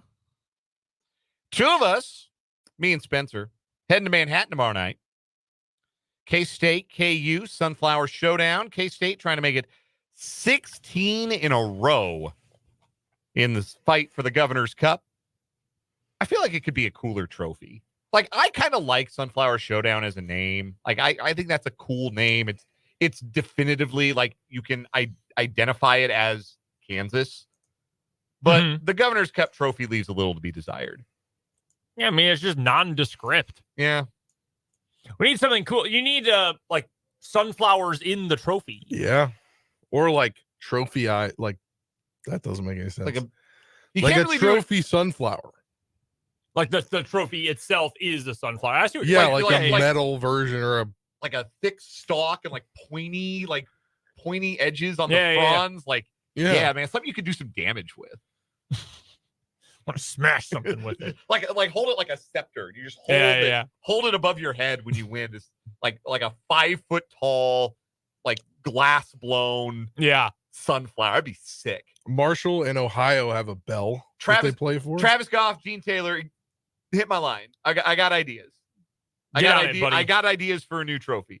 All due respect to governors past and present of the state of past, present, and future of the state of Kansas. But the Governor's Cup lacks sauce. It does. We need something with a little sauce. Well, and then it's something you can do with it. Like I was just saying, Marshall and Ohio, they have a bell. So then you go over and you ring the bell when you win. That's pretty cool. People have heard me talk about my alma mater, DePauw University. That's what we play for against Wabash, the Monon Bell, a 250-pound railroad bell. I don't know if there's a railroad line connecting Lawrence and Manhattan. I'm sure there is. I don't know. The I-70 trophies get a big chunk of I-70 after it's done being. They get a piece of that bridge, the bridge that connects 470 to 70. Let's take a piece of that bridge, and the two teams can play for it this year. Yeah, the big hunk of concrete. Just grab some sludge out of the Kansas River. It's not mud. I don't know what it is. We're just brainstorming here. No idea is a bad idea. Yeah. Send in your ideas to the Top City Metal Supply text line. Talk to me, boys. I like this from Paul. Take the big steel sunflower, plant it in a giant pot, like a team that plants a flag at midfield. Yeah, get a big thing of soil, just jam it in there.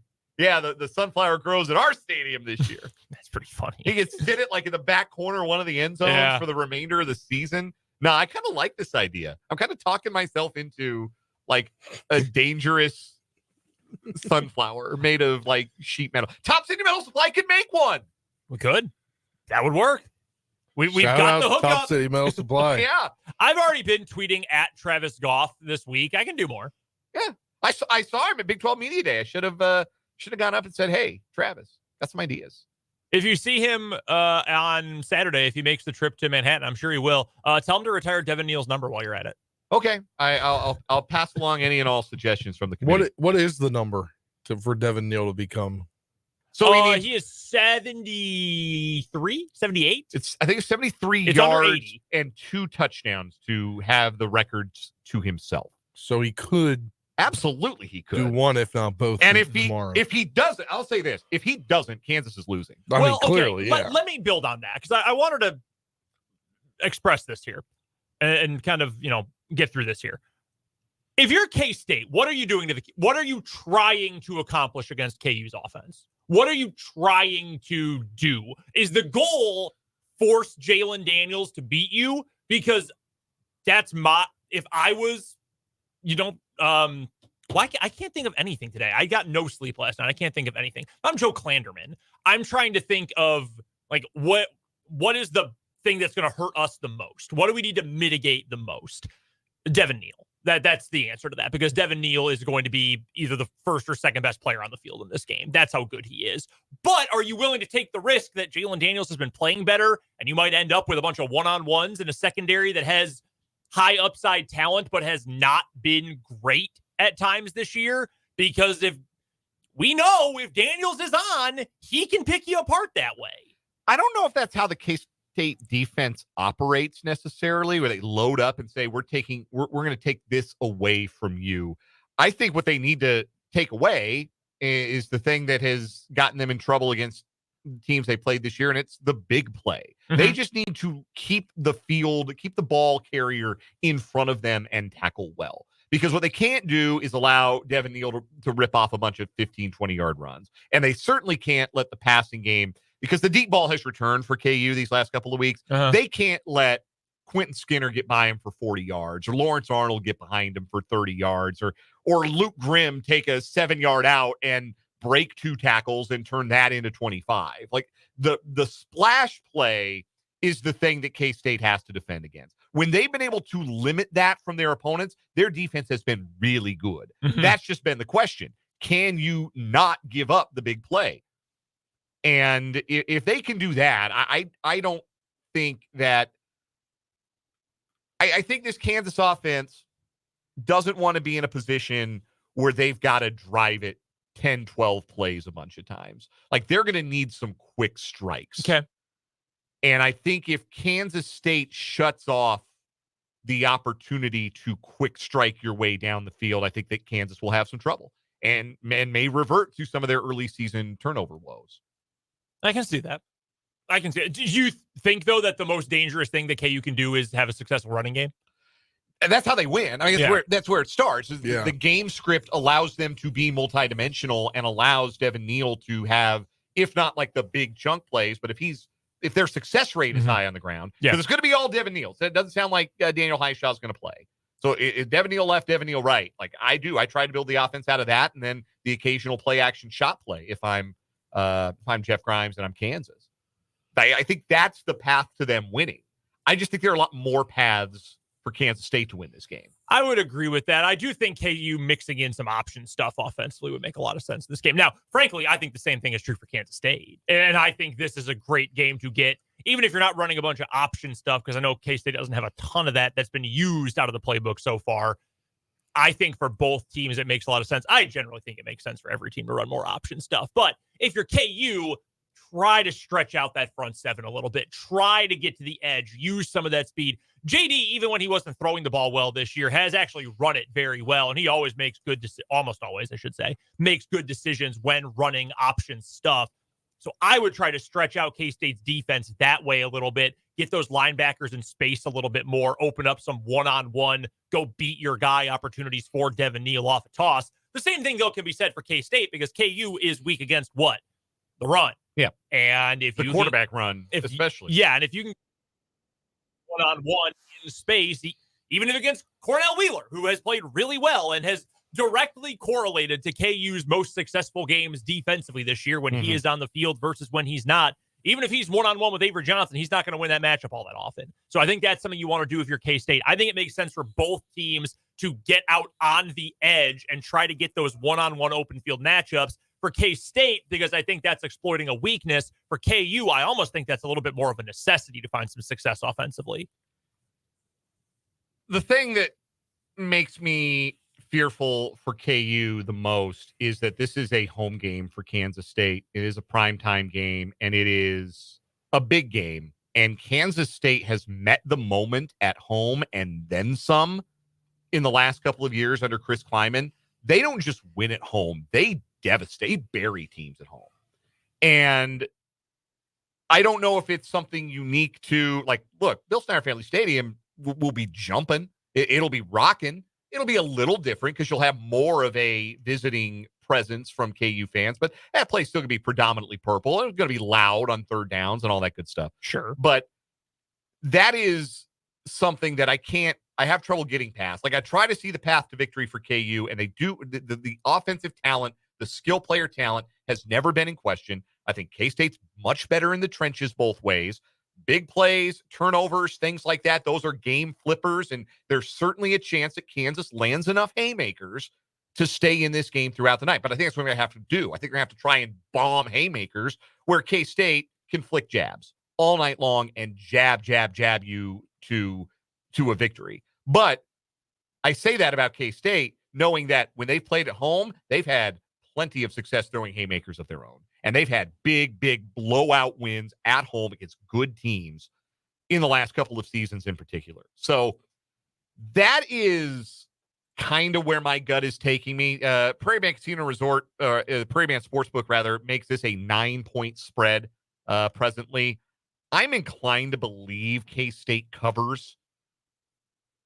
Yeah, I mean, they should. Like, they deserve to be a favorite of that size. I would agree with that. Certainly would agree with that. The total is 55. I think it goes over. I think it goes over by quite a bit. I think somebody's getting to 40 late. I would not be surprised at all if that was the case. Can you name the last time in Manhattan KU even played within one score of K-State? Was it? I know the COVID year game was gross. The COVID year game was gross. I knew. I was there.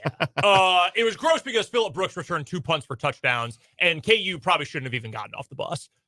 Even for a Les Miles team, that team was unprepared for the moment. Was it 2018 that was also not a good one? Yes, you were thinking of the 2018 game when KU trailed by 4 points with under a minute to go, got to the K-State 32-yard line, and Peyton Bender dropped the ball and fumbled. K-State recovered, took one knee, and ended the game. Yeah. KU led 3-0 at halftime of that game. Yeah, that's the one I'm thinking of. Yeah. That KU even led 17-14 midway through the fourth quarter. Putrid. Yeah, all-time bad one. That was Peyton Bender versus Alex Delton, in case you ever wanted to go watch something and stop loving football. You can go watch those two play quarterback. Game kicks at 7 tomorrow night if you want to listen right here on 580 WIBW. But if you want to go, you and 3 of your friends, call the show right now, 785-272-9429. I got a family 4-pack of tickets to the Sunflower Showdown, 785-272-9429. I want caller number 16? No, I want caller number 8. I'll make it half of that. Caller number 8 wins the tickets on 580 Sports Talk.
On second thought, I thought that the Dodgers weren't going to have enough pitching to get to the World Series.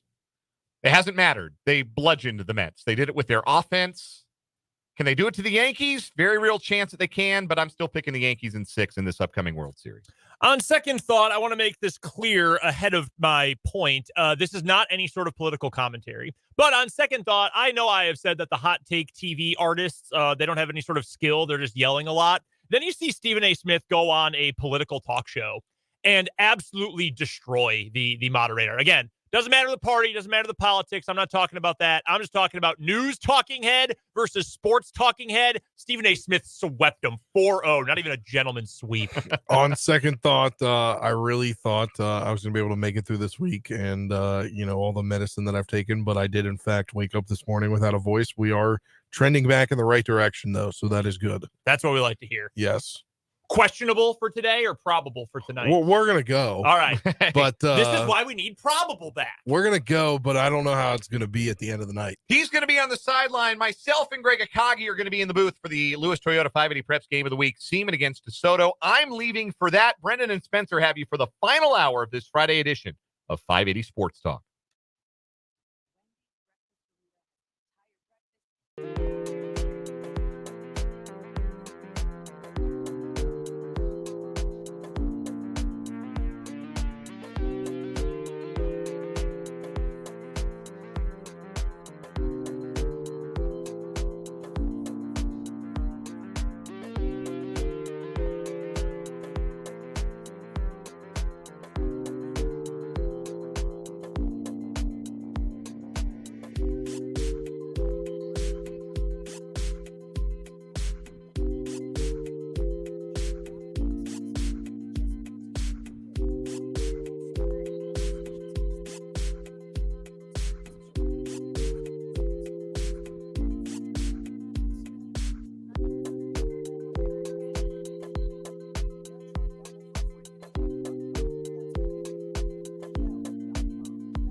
My liver, I do make one very smart choice. Active liver tablets from New Nordic. I used to have real issues with my liver, and at my last checkup, my doc was concerned about my numbers. But since adding a once-a-day active liver tablet, my gut's better, I feel great, and my doctor's happy. I ask a lot of my liver, so the least I can do to say thanks is a daily dose of active liver. You ask a lot of your liver, so give it the support it needs with Active Liver. You can find Active Liver at Amazon.com or ask for Active Liver at your local CVS. Or for a volume discount, visit NewNordicUSA.com. Go to new, NORDIC, Amazon, or ask for Active Liver at your local CVS. Stay connected for news, sports, weather, and ag on the Voice of Kansas, FM 104.9, 580 AM, WIBW Topeka.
Kansas Information Network News.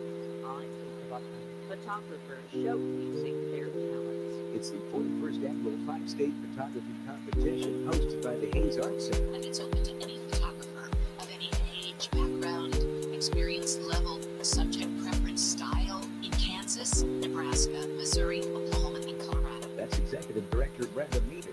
Deadline for entries is November 8th. The exhibition will showcase during the Hayes Arts Council Winter Art Walk on December 7th. I'm Jake Peterson. The Sedgwick County Fire Department says that a fire that burned hundreds of acres in northeast Wichita and north of town is now 100% contained. Crews arrived at Structure Sports Complex, finding and arrested fire. Two structures were damaged and one firefighter went to the hospital for nausea and dehydration. Visit Kansas Information Network. Purple Wave Auction is conducting the Kansas Department of Transportation auction October 29th. Don't miss your chance to bid on 22 John Deere 4x4 wheel loaders, and rotoplaters, tractors, and many more. These no-reserve assets are located across Kansas, offering equipment for every need. Whether you are upgrading your fleet or starting a new project, all assets will sell October 29th on purplewave.com. Start your bidding today. You just want to have enough money. I'm just trying to get this upgrade so I understand. That's why Fisher Investment School start by getting to know each other, so I can learn about the family, lifestyle, goals, and needs, allowing us to tailor their portfolio. What about commission-based products? We don't sell those. We're a fiduciary, obligated to act in your best interest. So how do you manage it? We have a simple management plan based on the value of your portfolio, so we do better and you do better. We appreciate that kind of transparency. We also check in with you regularly to keep you up to date on the markets and your portfolio. What else services do you offer? As a client, you have access to resources on investment, financial planning, estate planning, social security, Medicare, and more. It sounds like Fisher Investments has everything we need. At Fisher Investments, we're clearly different. Learn more at FisherInvestments.com.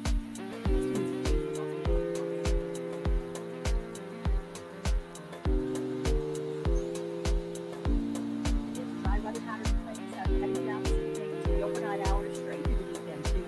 And we're dry and much warmer by early next week. Overnight low dropping to the upper 30s. We are back up to the 60s across our area Saturday afternoon. And it's moving up to 75 or so Sunday afternoon. Low 80s and strong winds moving our way from Monday to Tuesday. Next chance for showers and thunderstorms on Wednesday.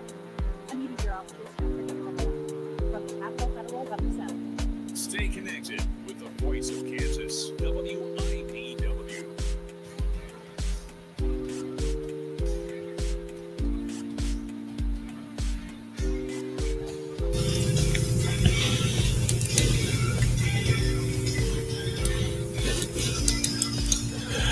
Hey now, final hour of 580 Sports Talk on a football Friday afternoon on the Sports Voice of Kansas, 580 WIBW. I'm Brendan Dworzinski. Across the glass, that man over there, I don't know what I was going to say, but that man over there is Spencer Dupuis. What?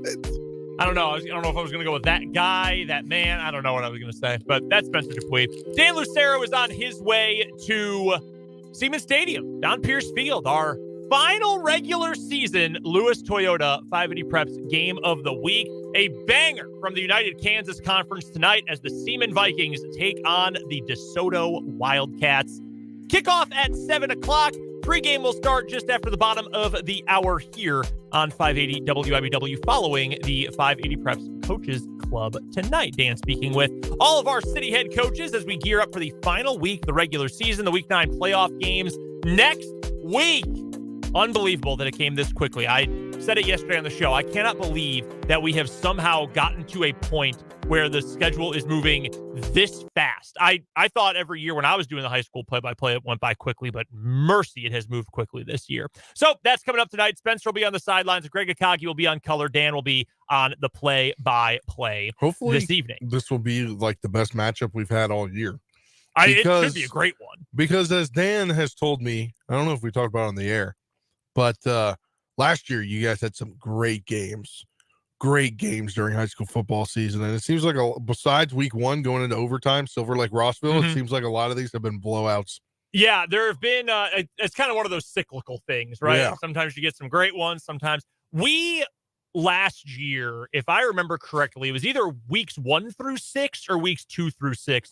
Every single one of them instant classics. Seaman Shawnee Heights was great. Shawnee Heights Wamego was great. There were some awesome Washburn Rural games. Washburn Rural Manhattan was a legendary contest. Yeah, we had some great ones last year. So I'm expecting a great one tonight. Really excited for that here on 580 WIBW. This hour, we are going to hear from Keenan Garber, cornerback for the Kansas State Wildcats, Lawrence native and cornerback for the Kansas State Wildcats, who will give us his take on the Sunflower Showdown. He spoke with Dan this week. We'll hear from him coming up in a little bit. We'll get you our final thoughts on the Chiefs-Raiders tilt this weekend. Final thoughts on the Sunflower Showdown as well. Or shout out to our buddy Jesse Newell at the Kansas City Star, the Clash on the Caw, as he always wanted to pitch. But that one never quite caught as much steam, but I do like the name, Jesse. We'll also let you know our thoughts on some of the other big games around the NFL and the Big 12 this week. Our NFL Game of the Week, our Loser Leaves Town Game of the Week, other games you can watch locally. We'll preview all those coming up this hour,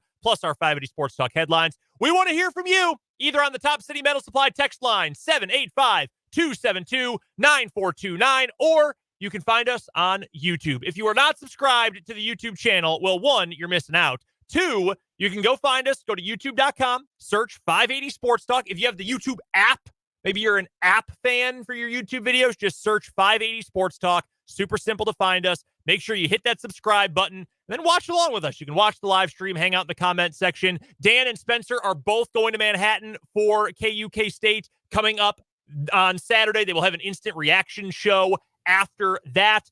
We've got all of our YouTube shorts, all sorts of other stuff going on our YouTube channel. So go make sure you check that out. Someone asked earlier in the comments, and it was when I was in and out earlier, if I'd ever been to a K-State football game. This will be my first K-State football game. The Bill's a cool stadium. It's a cool place to watch a game. There's no environment quite like the Sunflower Showdown for our two schools, so you're going to have a good time. You're going to have a blast. Jayhawker on YouTube, he also reminds us KU is in some other action tonight. KU basketball tonight, taking on Arkansas in a scrimmage, a non-counting exhibition game. I don't know if it's technically a scrimmage, but they're going to play down at Bud Walton in Fayetteville. So Jayhawker, thank you for the reminder on that. That'll be on SEC Network if you want to watch that on TV tonight. We've got a bunch to get to. I could give you exposition for the rest of the hour, the entire rest of this hour, but we've got to get to some headlines. There are a ton from the NFL. There's a ton from around the sports world. So Spencer, let's dive into them. Our final 580 Sports Talk headlines of the week. I will begin today with the Kansas City Chiefs injury report heading into Week 8 against the Las Vegas Raiders. A handful of names on there as full participants. 2 players out. Nobody questionable, nobody doubtful, just 2 players who will not go. Mike Dana, who is now missing his second game in a row due to a pectoral injury. He has not practiced all week. Same can be said for Juju Smith-Schuster, the Chiefs wide receiver.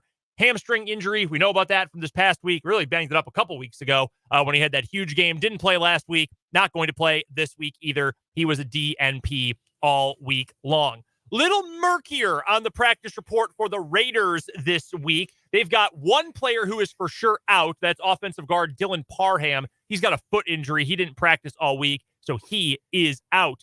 4 other players who are questionable. We'll just go right down the line here for you. Tight end Harrison Bryant. He's got an elbow injury. Did not practice all week. He is questionable to go. Tommy Eichenberg, linebacker, young linebacker. He's got a quad injury. Questionable. He was limited in practice Wednesday, Thursday. Was a full go today, though. Expect him to play. Same with his fellow linebacker, Kanai Mauga. He's got a knee injury. He was limited all week until, again, today when he was a full go. He's questionable. And wide receiver Jacoby Myers, ankle injury. Limited Wednesday. Did not go at all on Thursday, but he was a full go today. I would expect that Jacoby Myers will be out there. Nice player. I like Jacoby Myers a lot. I think he's a very useful player. Is he their number 1 now? He is their number 1 right now. Yeah. Name another Raiders receiver.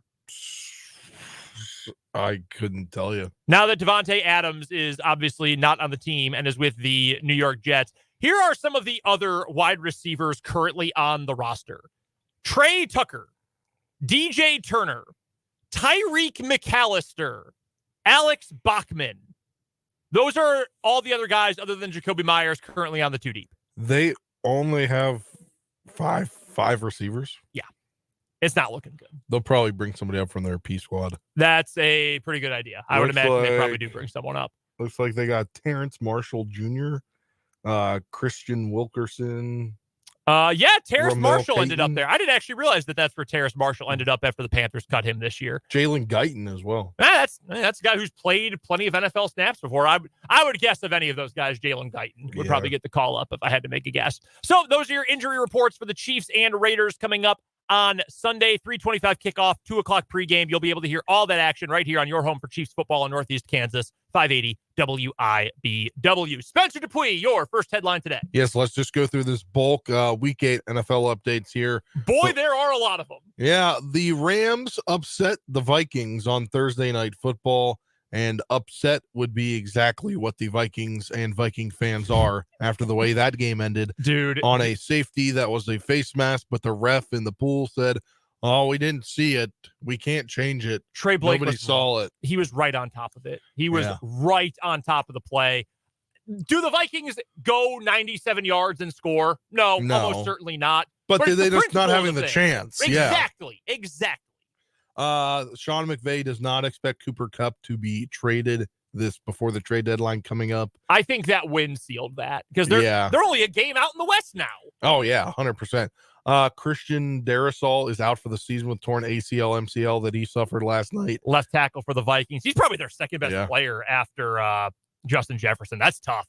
TJ Hawkinson out last night, but will return next week for the Vikings versus the Colts. So they're getting tight end help back, which is going to be a huge help for Sam Darnold down the stretch of the season. Big time. Jaden Daniels practiced Friday, but wasn't there for media open practice. Actually, none of the quarterbacks were there. There's a little mind game that the Commanders are playing with the Bears. They later told the media that they had put all the quarterbacks up in there. So they have their facility here in one place. Behind their facility is the practice fields. Okay. And then in front of their facility, they have a bubble. Interesting. So while the rest of the bubbled team that. went to the fields, they went to the bubble and were throwing. Okay. And then one of the Washington Post reporters said, for what it's worth, I did see Jaden Daniels walk into the bubble while the team was going to the field. You think he's going to play? I said earlier this week I didn't think he was hurt. I needed him practice for a couple of days, so I felt wrong about that. But I think he might play, and it's just mind games. It's like, who do we prepare for? I mean, they're both kind of the same guy, but they do have different tendencies. Yeah, I think you're right. I think that is the plan. Personally, I probably wouldn't spend all that much time like focusing on Marcus Mariota's tendencies if I was the Bears. Or literally, they're like, it's one game. We get it's 1 versus 2. We don't care. We care about this kid's future. Yeah, and I get that. Because totally we've seen in Washington what's happened when a quarterback, a first rounder, a number 2 overall pick, wanted to play. The owner wanted them to play at the time. Yeah. We saw how that ended up with Robert Griffin III. Yes, with RG3. So I think it's either mind games or like they're literally just like, we are where we are. We weren't expected to be here. Let's just rest him this week to make sure he's good to go the rest of the year. I do hope he plays. I do too. I hope he gets out there because one side Caleb Williams, the other side Jaden Daniels. That'd be a lot of fun. Bears also aren't going to have 2 starting defensive backs in this game, Jaquan Brisker and Kyler Gordon. That's tough for them. We talked about this earlier. Tua is out of concussion protocol. He's going to get back on the field. This comes after his comments that he said this week when asked he will not wear a Guardian cap when he plays. I was reading I'm not trying to be like Mr. Meathead here. I actually read an abstract and a conclusion from a study the National Institute of Health did. Guardian caps aren't proven to work. Like the idea behind them is great and righteous, but there's not actually proof that they work yet.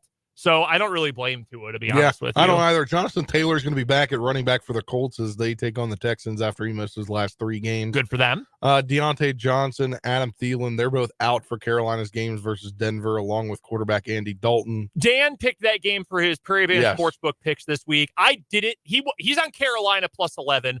I didn't pull the trigger on Denver minus 11, but I do think Denver wins that game big. What's your pick for that one? I think Denver wins it big, too. Yeah. Watching Carolina for a full game last week. Yeah, they're not good. That's all I got to say. DK Metcalf out for the Seahawks versus the Bills this week. Eagles tight end Dallas Goedert is out versus the Bengals. Micah Parsons out for the Cowboys versus the 49ers. The elite pass rusher won't be in the game. And we were kind of wondering if this was going to happen. A lot of people across the NFL internet sphere were wondering what was going to happen here. Roquan Smith has been fined $16,000 for his, quote, hip drop tackle that injured Chris Godwin on Monday Night Football. I think that sucks. Yeah. You can't legislate this stuff, man. It's just football. Guys get hurt. It's just a normal tackle. It's so frustrating to me. You can't create a safer cigarette, guys. You're going to get hurt playing football. It sucks for Chris Godwin, a good dude, a good community member, a good teammate, a great player. Guys get hurt. It happens. It was just a normal tackle. Sucks for him more because he's going into contract year. Yeah, and that sucks. I feel so bad for the guy, but it's just football. That happens in the sport of football. Let's go to the college realm, shall we? I've actually got, let's do 2 headlines here real quick. One from football, and this one involves the Kansas State Wildcats. It was reported today by WRAL television and radio that Kansas State and North Carolina State are going to play a home-and-home series in football. It'll take place in Raleigh, North Carolina in 2027, and the return trip to Manhattan in 2032. 8 years from now. So guys who are playing in that game, there are 10-year-olds who will play in that game. Guys who are 10 years old right now will play in that game. That is crazy. That is a long way out to schedule. Hell, even guys who are 14 right now are going to play in that game. I mean, who knows? That game might not even get played. Yeah, it's true. You never know. We've seen that happen so much where teams schedule games. NC State might be in the Big 12 by that point. Well, then they might still play it at they might still play it as a non-con game. I'm just saying, sometimes they're like, oh, well, maybe it's easier if we schedule this team because it's going to make money for us, or it's going to not make money for whatever. The reason is teams cancel games, I feel like, a lot more now than they have in the last 10 years. Also, from the college sports world, I don't think this came up earlier on in the week, but from reporting from John Canzano currently johncanzano.com. He's a radio host out in Oregon. We've cited John Canzano many, many times. The West Coast Conference is at risk of losing another member, its other best basketball program currently. We already know the WCC lost Gonzaga to the new Pac-12 as a non-football member, obviously. Well, according to Canzano, the Mountain West Conference has an offer on the table out to Grand Canyon University, the Antelopes or the Lopes nowadays. Grand Canyon, obviously NCAA tournament team this past year, former Kansas Jayhawk, Tyon Grant Foster, Kansas City, Kansas kid, was the star of that team. According to Canzano's reporting, the offer to Grand Canyon includes a $3.5 million entry fee that would be paid to the conference. The Antelopes would then get a guaranteed $1.5 million in media rights over the next 6 years. Basketball competition would go way up, obviously, for Grand Canyon, because previously it was pretty much just St. Mary's and Gonzaga. The Mountain West, good basketball conference, really fun basketball conference, and I would not be surprised if Grand Canyon takes this. Grand Canyon, to me, and this is more just hunch than it is actual reporting on my end, but that feels like a school that really wants to be taken seriously in athletics. They have very strong Christian faith at their school, which is not a problem.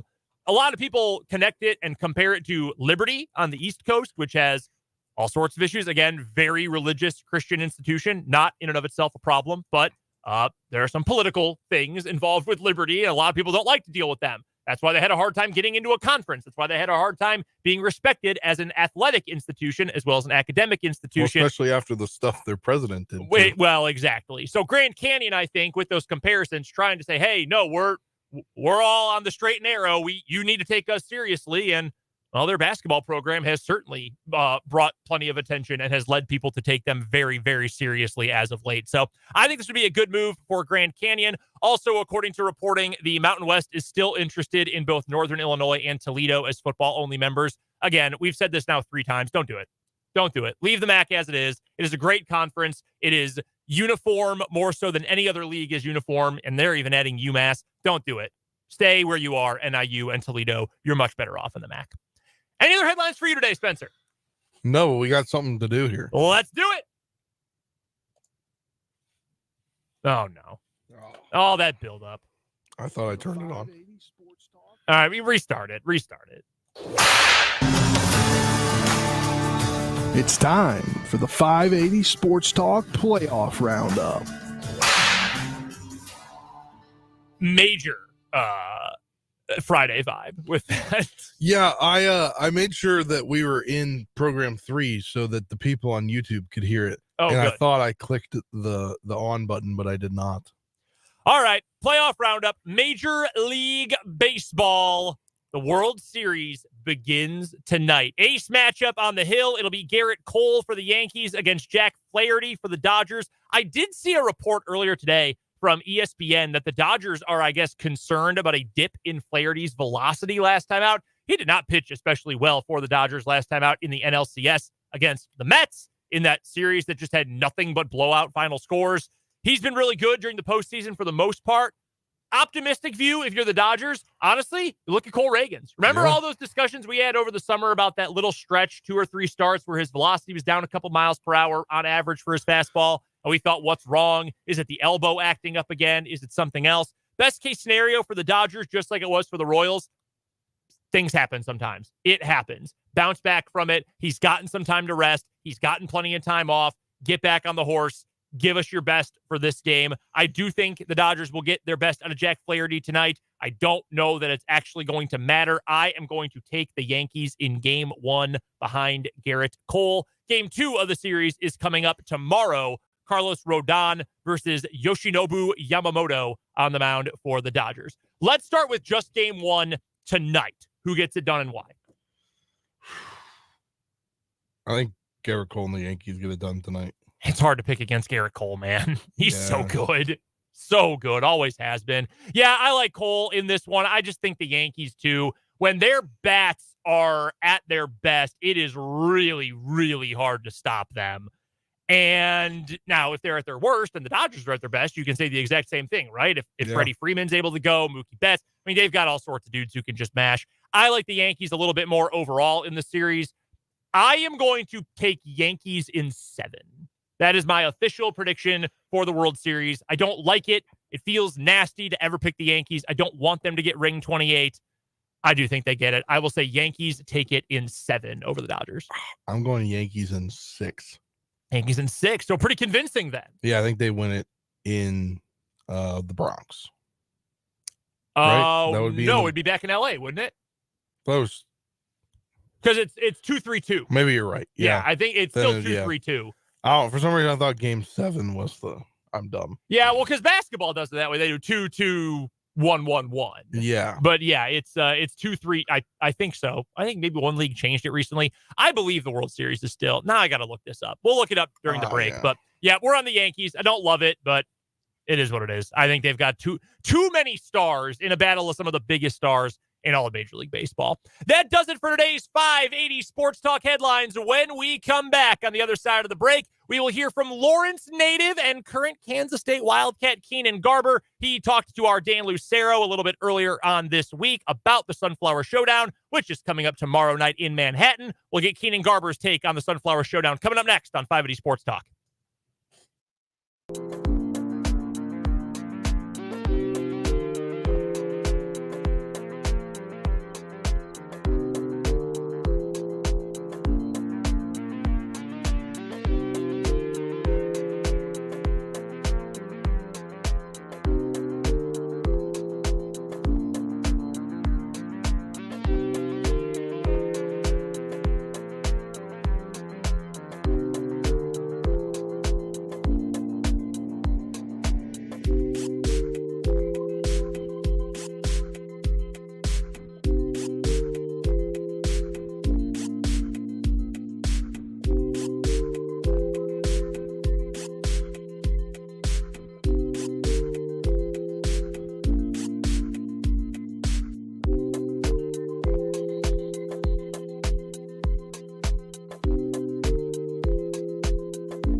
just about to hit the bottom of the hour here on 580 Sports Talk. Brendan Dworzinski, Spencer Dupuis with you, getting you ready for a busy weekend of football here on 580 WIBW. We've got our Lewis Toyota 580 Preps game of the week coming up tonight. 7 o'clock pregame start, 7 o'clock kickoff, just after 6:30 pregame start time tonight for our game of the week. Tomorrow, over on Country 106.9, we've got Washburn Ichabod's football. The Bods taking on Central Missouri from Warrensburg, Missouri. 1 o'clock pregame, 1:30 kickoff with myself, Fletcher Terrell, and Trenton Kraxner over on Country 106.9. Back here tomorrow night at 7 o'clock, it'll be the Sunflower Showdown, K-State versus KU. And then, of course, on Sunday at 3:25, Chiefs versus Raiders from Allegiant Stadium in Las Vegas. But right now, it's time to get ready for the clash on the call. The Sunflower Showdown, KU versus K-State from Bill Snyder Family Stadium in Manhattan. And a chat with Keenan Garber, the former Lawrence Free State Firebird, native of Lawrence, plays for Kansas State, has that very unique perspective on this rivalry growing up near KU, but now playing for the Wildcats. Our Dan Lucero got to sit down with Keenan earlier this week. And without further ado, let's hear from senior cornerback Keenan Garber of Kansas State football. This week's K-State player profile on 580 Sports Talk is senior cornerback Keenan Garber. He and the Wildcats, of course, coming off of a win at West Virginia last Saturday and heading into the Sunflower Showdown against Kansas at Bill Snyder Family Stadium this Saturday. Keenan, that West Virginia flight is a long one. How much more fun are those long flights when they happen after wins? Man, those long flights, man, it's always much better after a win. So I'm just glad we could go into a great environment and come out with the win. So yeah. What's that like? Those flights when you're on the way back? Is it music playing? Is it guys kind of moving around seats, playing cards, having a good time? Like what's a winning flight? What's a happy flight look like? To be honest, it comes off like everyone's a little excited the first hour or so, but it was probably like 3 or 4 a.m. So everybody started to get a little tired, and that's when the eyes start to shut. So. Your defense put together a solid game in the win over West Virginia, and it seems as though the defensive backfield has improved week over week since this season began. What have been the most important things for you and the rest of your fellow DBs to really work on and improve to make sure you're getting better results on the back end as the season goes along? I said just definitely our communication overall, and just working Monday through Friday in practice, just communicating with each other and just making sure we're all on the same page to go out there and make big-time plays. So, we're talking to Keenan Garber, the senior cornerback for the Kansas State Wildcats, as our K-State player profile.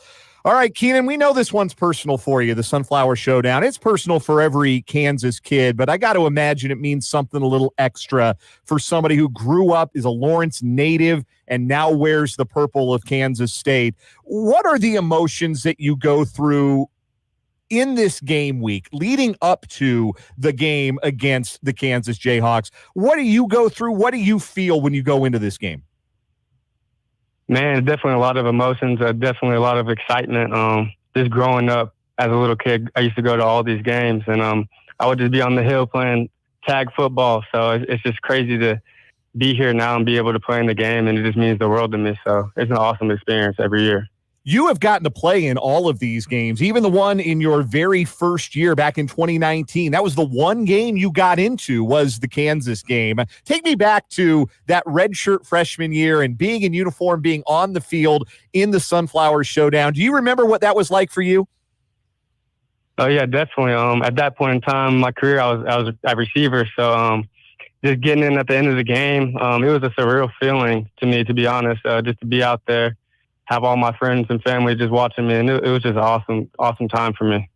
For you guys who are on the roster who are native Kansans, and obviously not everybody on the Kansas State roster is, do you guys have to talk to the ones who didn't grow up in Kansas, didn't grow up aware of the Sunflower Showdown and what it meant, and kind of explain to them a little bit, hey, you may think this is a big deal, but let me emphasize to you just what a big deal this is? Oh yeah, definitely. All the Kansas kids this week, we're all amped up. We've had this game circled on the calendar, so just to get everybody else on the team involved and just on the same page with how much this game means to us is the biggest thing. So I feel like everybody gets the message this week, and we're just going to keep working and keep trying to get better, ready for this game. Of course, I'd be remiss, Keenan, if I didn't mention that it is not the only big rivalry game this weekend that you've had a part in. Lawrence High plays your alma mater, Lawrence Free State, this Friday night. How tied in are you to Free State football, still removed from your high school career? And do you get a little excited when you see your Firebirds out there doing well on the high school gridiron? Oh, 100%. That high school game's amazing as well. I'm definitely going to have to tune in to that game Friday. Just hopefully they have a stream I can watch. That game's always an electric one as well. So I'm excited, and go Firebirds. Keenan Garber is our guest, the senior defensive back for the Kansas State Wildcats, joining us here on 580 Sports Talk. All right, Keenan, we've been asking some of your teammates throughout the year to talk about their teammates in the same position group as them. And it's been a minute since we've had a defensive back on the show. So I want to talk to a defensive back, get a feel for the DB room a little bit. And I know you guys consider yourself among the best athletes on the team. So let me start with some questions in that vein. Keenan, if you are picking teams for a pickup basketball game amongst the DBs, who is your first pick? I'm gonna have to go with Jacob Parrish. He's talked a lot about his basketball skills and how he's a great shooter. So I'm my first pick. I'm gonna go with Jacob Parrish, number 10. Not a lot of size there with Jacob. You're gonna have to make up for that later on in the draft. Get a big. Oh, yeah, definitely had to go out there and get a big, but hopefully he can play good defense for us as well. All right, how about if you're running a 4x100 relay, who's running your anchor leg? I know you got a lot of overlap between football and track with defensive backs. Who's running your anchor leg if you've got to put together the 4x100 team of K-State DBs? For the anchor, I'm going to have to go with a guy in the cornerback room. I'm going to go with Darrell Jones at the anchor. Really fast guy, long speed. So I'm going to go with Darrell Jones for the anchor. Who else is on the team? Who do you think the four guys who would make up the best 4x1 team in that DB room? Who would they be?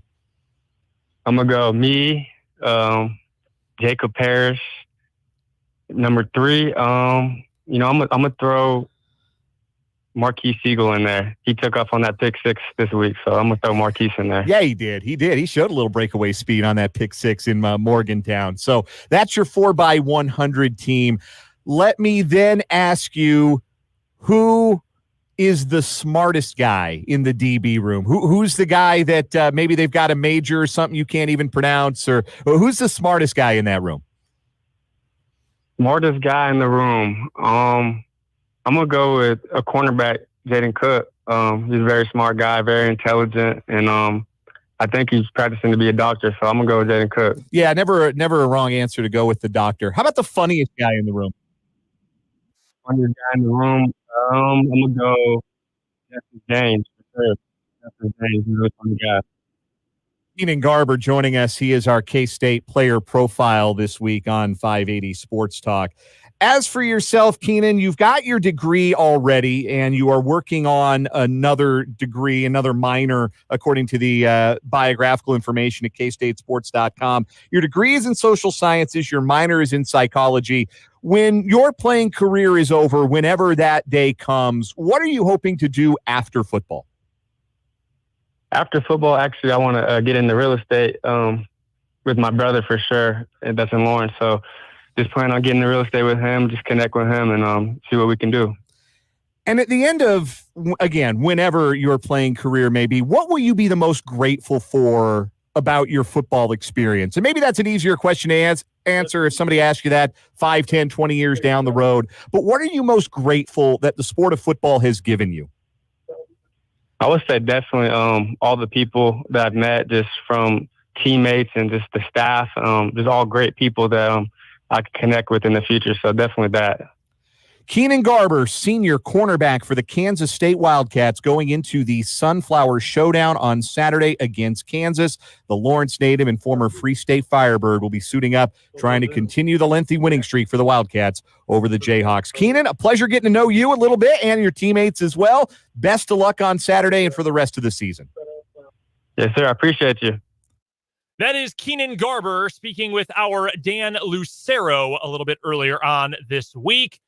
I'm fired up for it. My expectations for KU are fairly low, to be completely honest with you, but I'm hoping for another good game. It was an incredible one last year, one of the best in series history. KU was so dang close a year ago. We'll see how it unfolds tomorrow, and if you aren't going to watch on FS1, you can listen to Wyatt and Stan on the call on the K-State Sports Network here on 580 WIBW. We owe you a commercial break. We're going to pay a few bills. We'll come on back right after that. We'll look ahead to the football weekend. Final thoughts on Chiefs Raiders. Final thoughts on the Sunflower Showdown as well. Game of the week in the NFL. Game of the week in the Big 12. It's all coming up on the other side of this break here on 580 Sports Talk.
Brendan Dworzinski here with you, flying solo for this final 17 minutes of 580 Sports Talk on a feel-good football Friday afternoon. Thanks so much for hanging out with me. Thanks so much for hanging out with our entire crew today on 580 Sports Talk. If you missed any of the show, go check out the YouTube. 580 Sports Talk is the name of the YouTube channel and of the show, obviously, on YouTube. There you can go and watch any part of the show from, well, any of our live shows ever, dating all the way back to Halloween of 2022. That's right. We've been streaming them live ever since then. You can go rewind today's show, check out any of the other past episodes, all over on the 580 Sports Talk YouTube channel. And don't forget, you can go listen to our podcast anywhere in the world because we are now on Spotify. That is right. You can still find the podcast at 580wibw.com or open up Spotify and just search 580 Sports Talk. Follow us, leave a 5-star review if you would be so kind. If you're enjoying the show, and you can check it out that way. So you can listen to 580 Sports Talk anywhere in the world, even after we are live.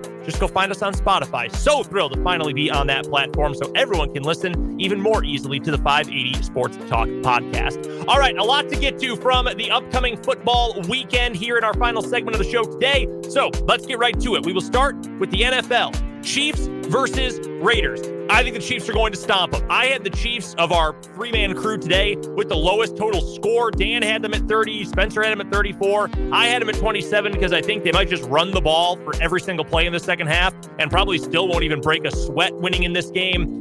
The Raiders got rid of their best offensive player in Devontae Adams. Their quarterback situation is terrible. I like Brock Bowers. That's positive. Otherwise, this is a terrible team. It's a bad defense that was overrated going into the year. And I think anyone that knew why they had such a peak at the end of last season knew why, because they played all those garbage quarterbacks. Antonio Pierce is way in over his head. This is a bad Raiders team. And it's a Chiefs team that feels like it's starting to come along a little bit. And against a weak secondary, I sort of feel like this is a great opportunity for Mahomes and especially DeAndre Hopkins to just try some things out. What do those jump balls look like? Those deep comebacks, the back shoulder stuff. Work on that a bunch in this game if you're the Chiefs. I think Kansas City is going to cruise in this one. I don't really see any issues for the Chiefs. Now, granted, that so often comes back to bite you when you have that much confidence, but I really like the spot for Kansas City, and I think the Chiefs are able to get it done. Final thought on the Sunflower Showdown as well. I know we've been talking about it throughout the show. We just heard from Keenan Garber, and appreciate the K-State cornerback's time talking to us this week about this matchup against his hometown team with his current team. I think K-State's probably going to win. I hate to say it as a KU alum and admittedly as a KU fan, even though I believe I cover both teams fairly here. But on a serious note, K-State's the better team right now. Jalen Daniels is playing better, which is huge. If KU can get Devin Neal going, absolutely massive for this offense. I think the defense is going to have a lot of problems with that run game and all the ground speed for Kansas State. I think the Wildcats win. I'm hoping it's competitive. I don't think it is at all impossible that KU wins this game. Certainly not, in fact. But K-State's a big favorite, and frankly, the Cats deserve to be a big favorite at this point. That game, of course, you can listen to right here on 580 WIBW coming up tomorrow night at 7 o'clock. All right, other games from around the NFL and the Big 12 this weekend. Let's get to our game of the week. We've been doing this the last few weeks to preview the upcoming NFL weekend. Our game of the week this week, I'm putting an asterisk on this one. Bears Commanders. That is outrageous. That is unbelievable that game, week 8 of the NFL season, could be considered game of the week, but the NFL bumped it from the noon window to the 3:25 window. Jim Nantz and Tony Romo are going to be on the call of it, the big crew, the A crew for CBS. This is dependent, though, on Jaden Daniels playing for Washington. Washington might still win if they start my guy Marcus Mariota. But the intrigue here is if you get the number 1 overall pick versus the number 2 overall pick. Jaden Daniels has been incredible this year. Caleb Williams, who I think is going to be a superstar, has played like it over the last couple of weeks. That is why this is the game of the week. And they're two upstart teams. Washington as a whole has been better than expected. The Bears have been better than most expected. Some people were really buying into the hype early on. These are two teams that are going to be fighting for playoff spots. I think there's a lot of intrigue, but again, Jaden Daniels has to play. If he is not out there, suddenly this game is a whole lot less interesting. So I am hopeful he is healthy enough to go. Spencer was telling us a little bit earlier that his Commanders were trying to play some mind games with the Bears, not tip their hand too much in regard to who's going to start at quarterback. I hate that crap. You guys know that. I have said that for years. David Beatty used to do that nonsense at KU. There are so many college coaches who pull that crap. I hate it. I think it's almost cowardly. More than anything, it's just totally insignificant. Just tell us who you're starting, man. You're professionals. Either they're going to stop you or they're not. Come on, give me a break with that stuff. But if both quarterbacks do play, both starting quarterbacks, that's my game of the week for sure. Our loser leaves town game of the week. If you are not familiar with the wrestling concept of the loser leaves town match, it's pretty much what it sounds like. If you lose, you're out. WWE has done loser leaves SmackDown. You got to go to Raw permanently. You can't come back again. You burn your last title chance. You can't challenge for the title again if you lose. Ric Flair lost his career back at at WrestleMania 24. He then wrestled for like 15 more years, but that's neither here nor there. That's what we're talking about. Our loser leaves town game of the week. This is shocking. Most years, most weeks, this would be your game of the week. Cowboys 49ers. This is a Cowboys team that needs something good to happen and needs it to happen badly. The vibes are awful. Jerry Jones is fighting with local radio stations. The players are complaining, former players publicly, current players trying to stay mum at least somewhat about the issue, but they're complaining about how Jerry Jones lets tours happen while the guys are working out and they're in the facility trying to get their work in and doing meetings and practice and all that, and they hate it. Dak Prescott has not looked especially good. His connection with CeeDee Lamb has been mysteriously bad ever since that playoff loss to Green Bay last year. What the heck is going on? They've got to get a win or they are going to lose any single shred of goodwill and high expectations they had left from going into the year with playoff hopes. They've got to get a win. And the same can be said for the banged up San Francisco 49ers. Brock Purdy has played really well this year. They've obviously got stars on the defensive side of the ball, like Fred Warner, the best linebacker in the NFL, like a still elite edge rusher in Nick Bosa, but they are depleted on the offensive side of the ball. Haven't had McCaffrey for weeks and weeks and weeks due to the double Achilles tendonitis. No more Brandon Ayuk. Deebo Samuel is banged up because he's always banged up. I did not see if Juwan Jennings is going to be able to go this week, but he didn't play last week, obviously, against the Chiefs. Who knows if he's going to be 100%, even if he's able to go.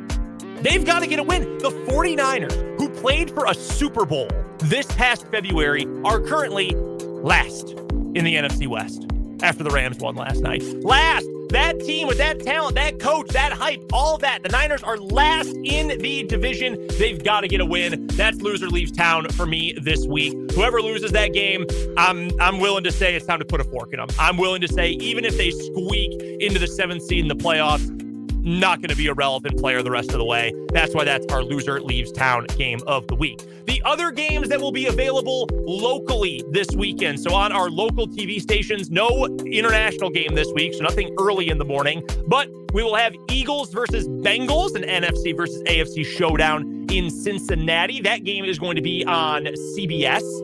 That's a good game. That's a really fun game. I like the Eagles in that one. The Bengals are playing well. Joe Burrow is playing out of his mind at quarterback for the Bengals right now. They've been better the last couple of weeks, but they also haven't really played anyone. The Bengals haven't. I don't have any faith in that run defense, especially now that they've got to go up against a white-hot Saquon Barkley. Yeah, the Bengals in their last 2 games allowed a grand total of 21 points.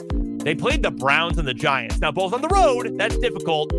But again, it's the Browns and the Giants. Eagles, much different kind of beast. I don't have a whole lot of faith in the offensive system for the Eagles and the infrastructure of that system. I'm not a Jalen Hurts guy. I'm certainly not a Nick Sirianni guy, but I think Saquon Barkley can carry them to a win. I think the Eagles win that one in the early window on CBS. The early and only game on Fox that we are getting locally coming up on Sunday. I keep doing Packers games during this segment, but they keep playing locally. I'm sorry. They're forcing me to do it. They are truly forcing me to talk about the Green Bay Packers. Packers-Jaguars, though, that game is on Fox. Most of the country is going to see that game in the early window on that network. I have the Packers as my lock of the week for our Prairie Band football picks competition.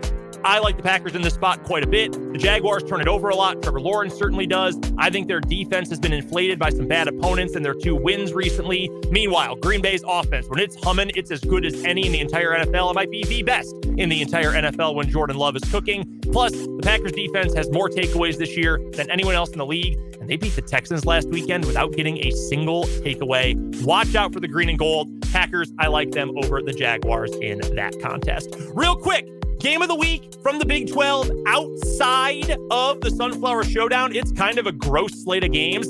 Cincinnati, Colorado, almost by default, is the game of the week right there. Cincinnati in upstart Colorado, better than certainly any of us on this program expected. That one is going to be late night from Boulder.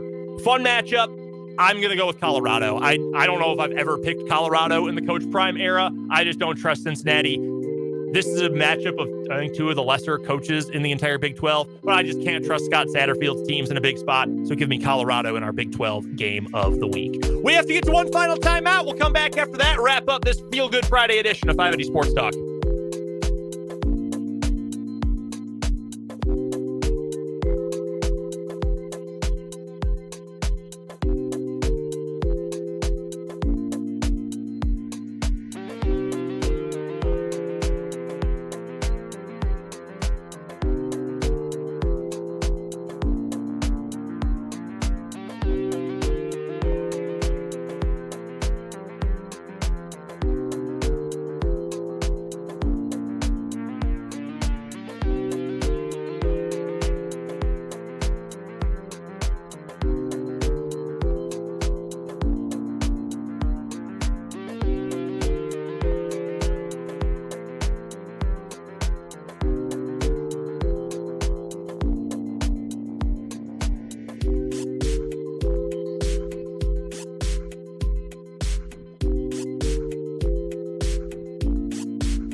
If there's still time for one more on second thought on this Football Friday edition of the show, I totally jacked up the YouTube stream for y'all. So if you heard extra elevator music during that last segment, my apologies. Nonetheless, it's time for the final word here on 580 Sports Talk. What a football weekend it is going to be. I'll go with the Sunflower Showdown. I just hope this one's competitive, guys. I expect K-State to get their 16th win in a row, but this Jayhawks team, man, if you want to believe in narratives, that senior class trying to get one of the most successful and important in program history, can they finally figure out a way to snap the streak? Jalen Daniels, all the jokes, all the memes, can you overcome all of that? Just as a group on the road to do it in Manhattan, what that would mean for the KU program, I would love to believe in all of them. Unfortunately, I'm picking K-State. Not unfortunately, I've got no beef with Kansas State, but I'm going to pick the Cast to beat the Jayhawks. I'm hoping for a good one. It's possible KU wins. I just can't predict it at this point. You win 16 in a row. Frankly, you get the benefit of the doubt. Tons of football coming up. Our Lewis Toyota High School game of the week coming up tonight. Seaman versus DeSoto. Kickoff at 7 o'clock here on 580. Tomorrow, 7 o'clock. Sunflower Showdown here on 580. K-State versus KU. At 1:30 tomorrow on Country 106.9, it's Washburn versus Central Missouri. And then Chiefs Raiders at 3:25 on Sunday back here on the Sports Voice of Kansas. Thank you for joining us all week long on 580 Sports Talk. For Dan Lucero, for Spencer Dupuis, I'm Brendan Dworzinski. The Coaches Club is next. We'll talk to you coming up next Monday for more 580 Sports Talk right back here on the Sports Voice of Kansas, 580 WIBW.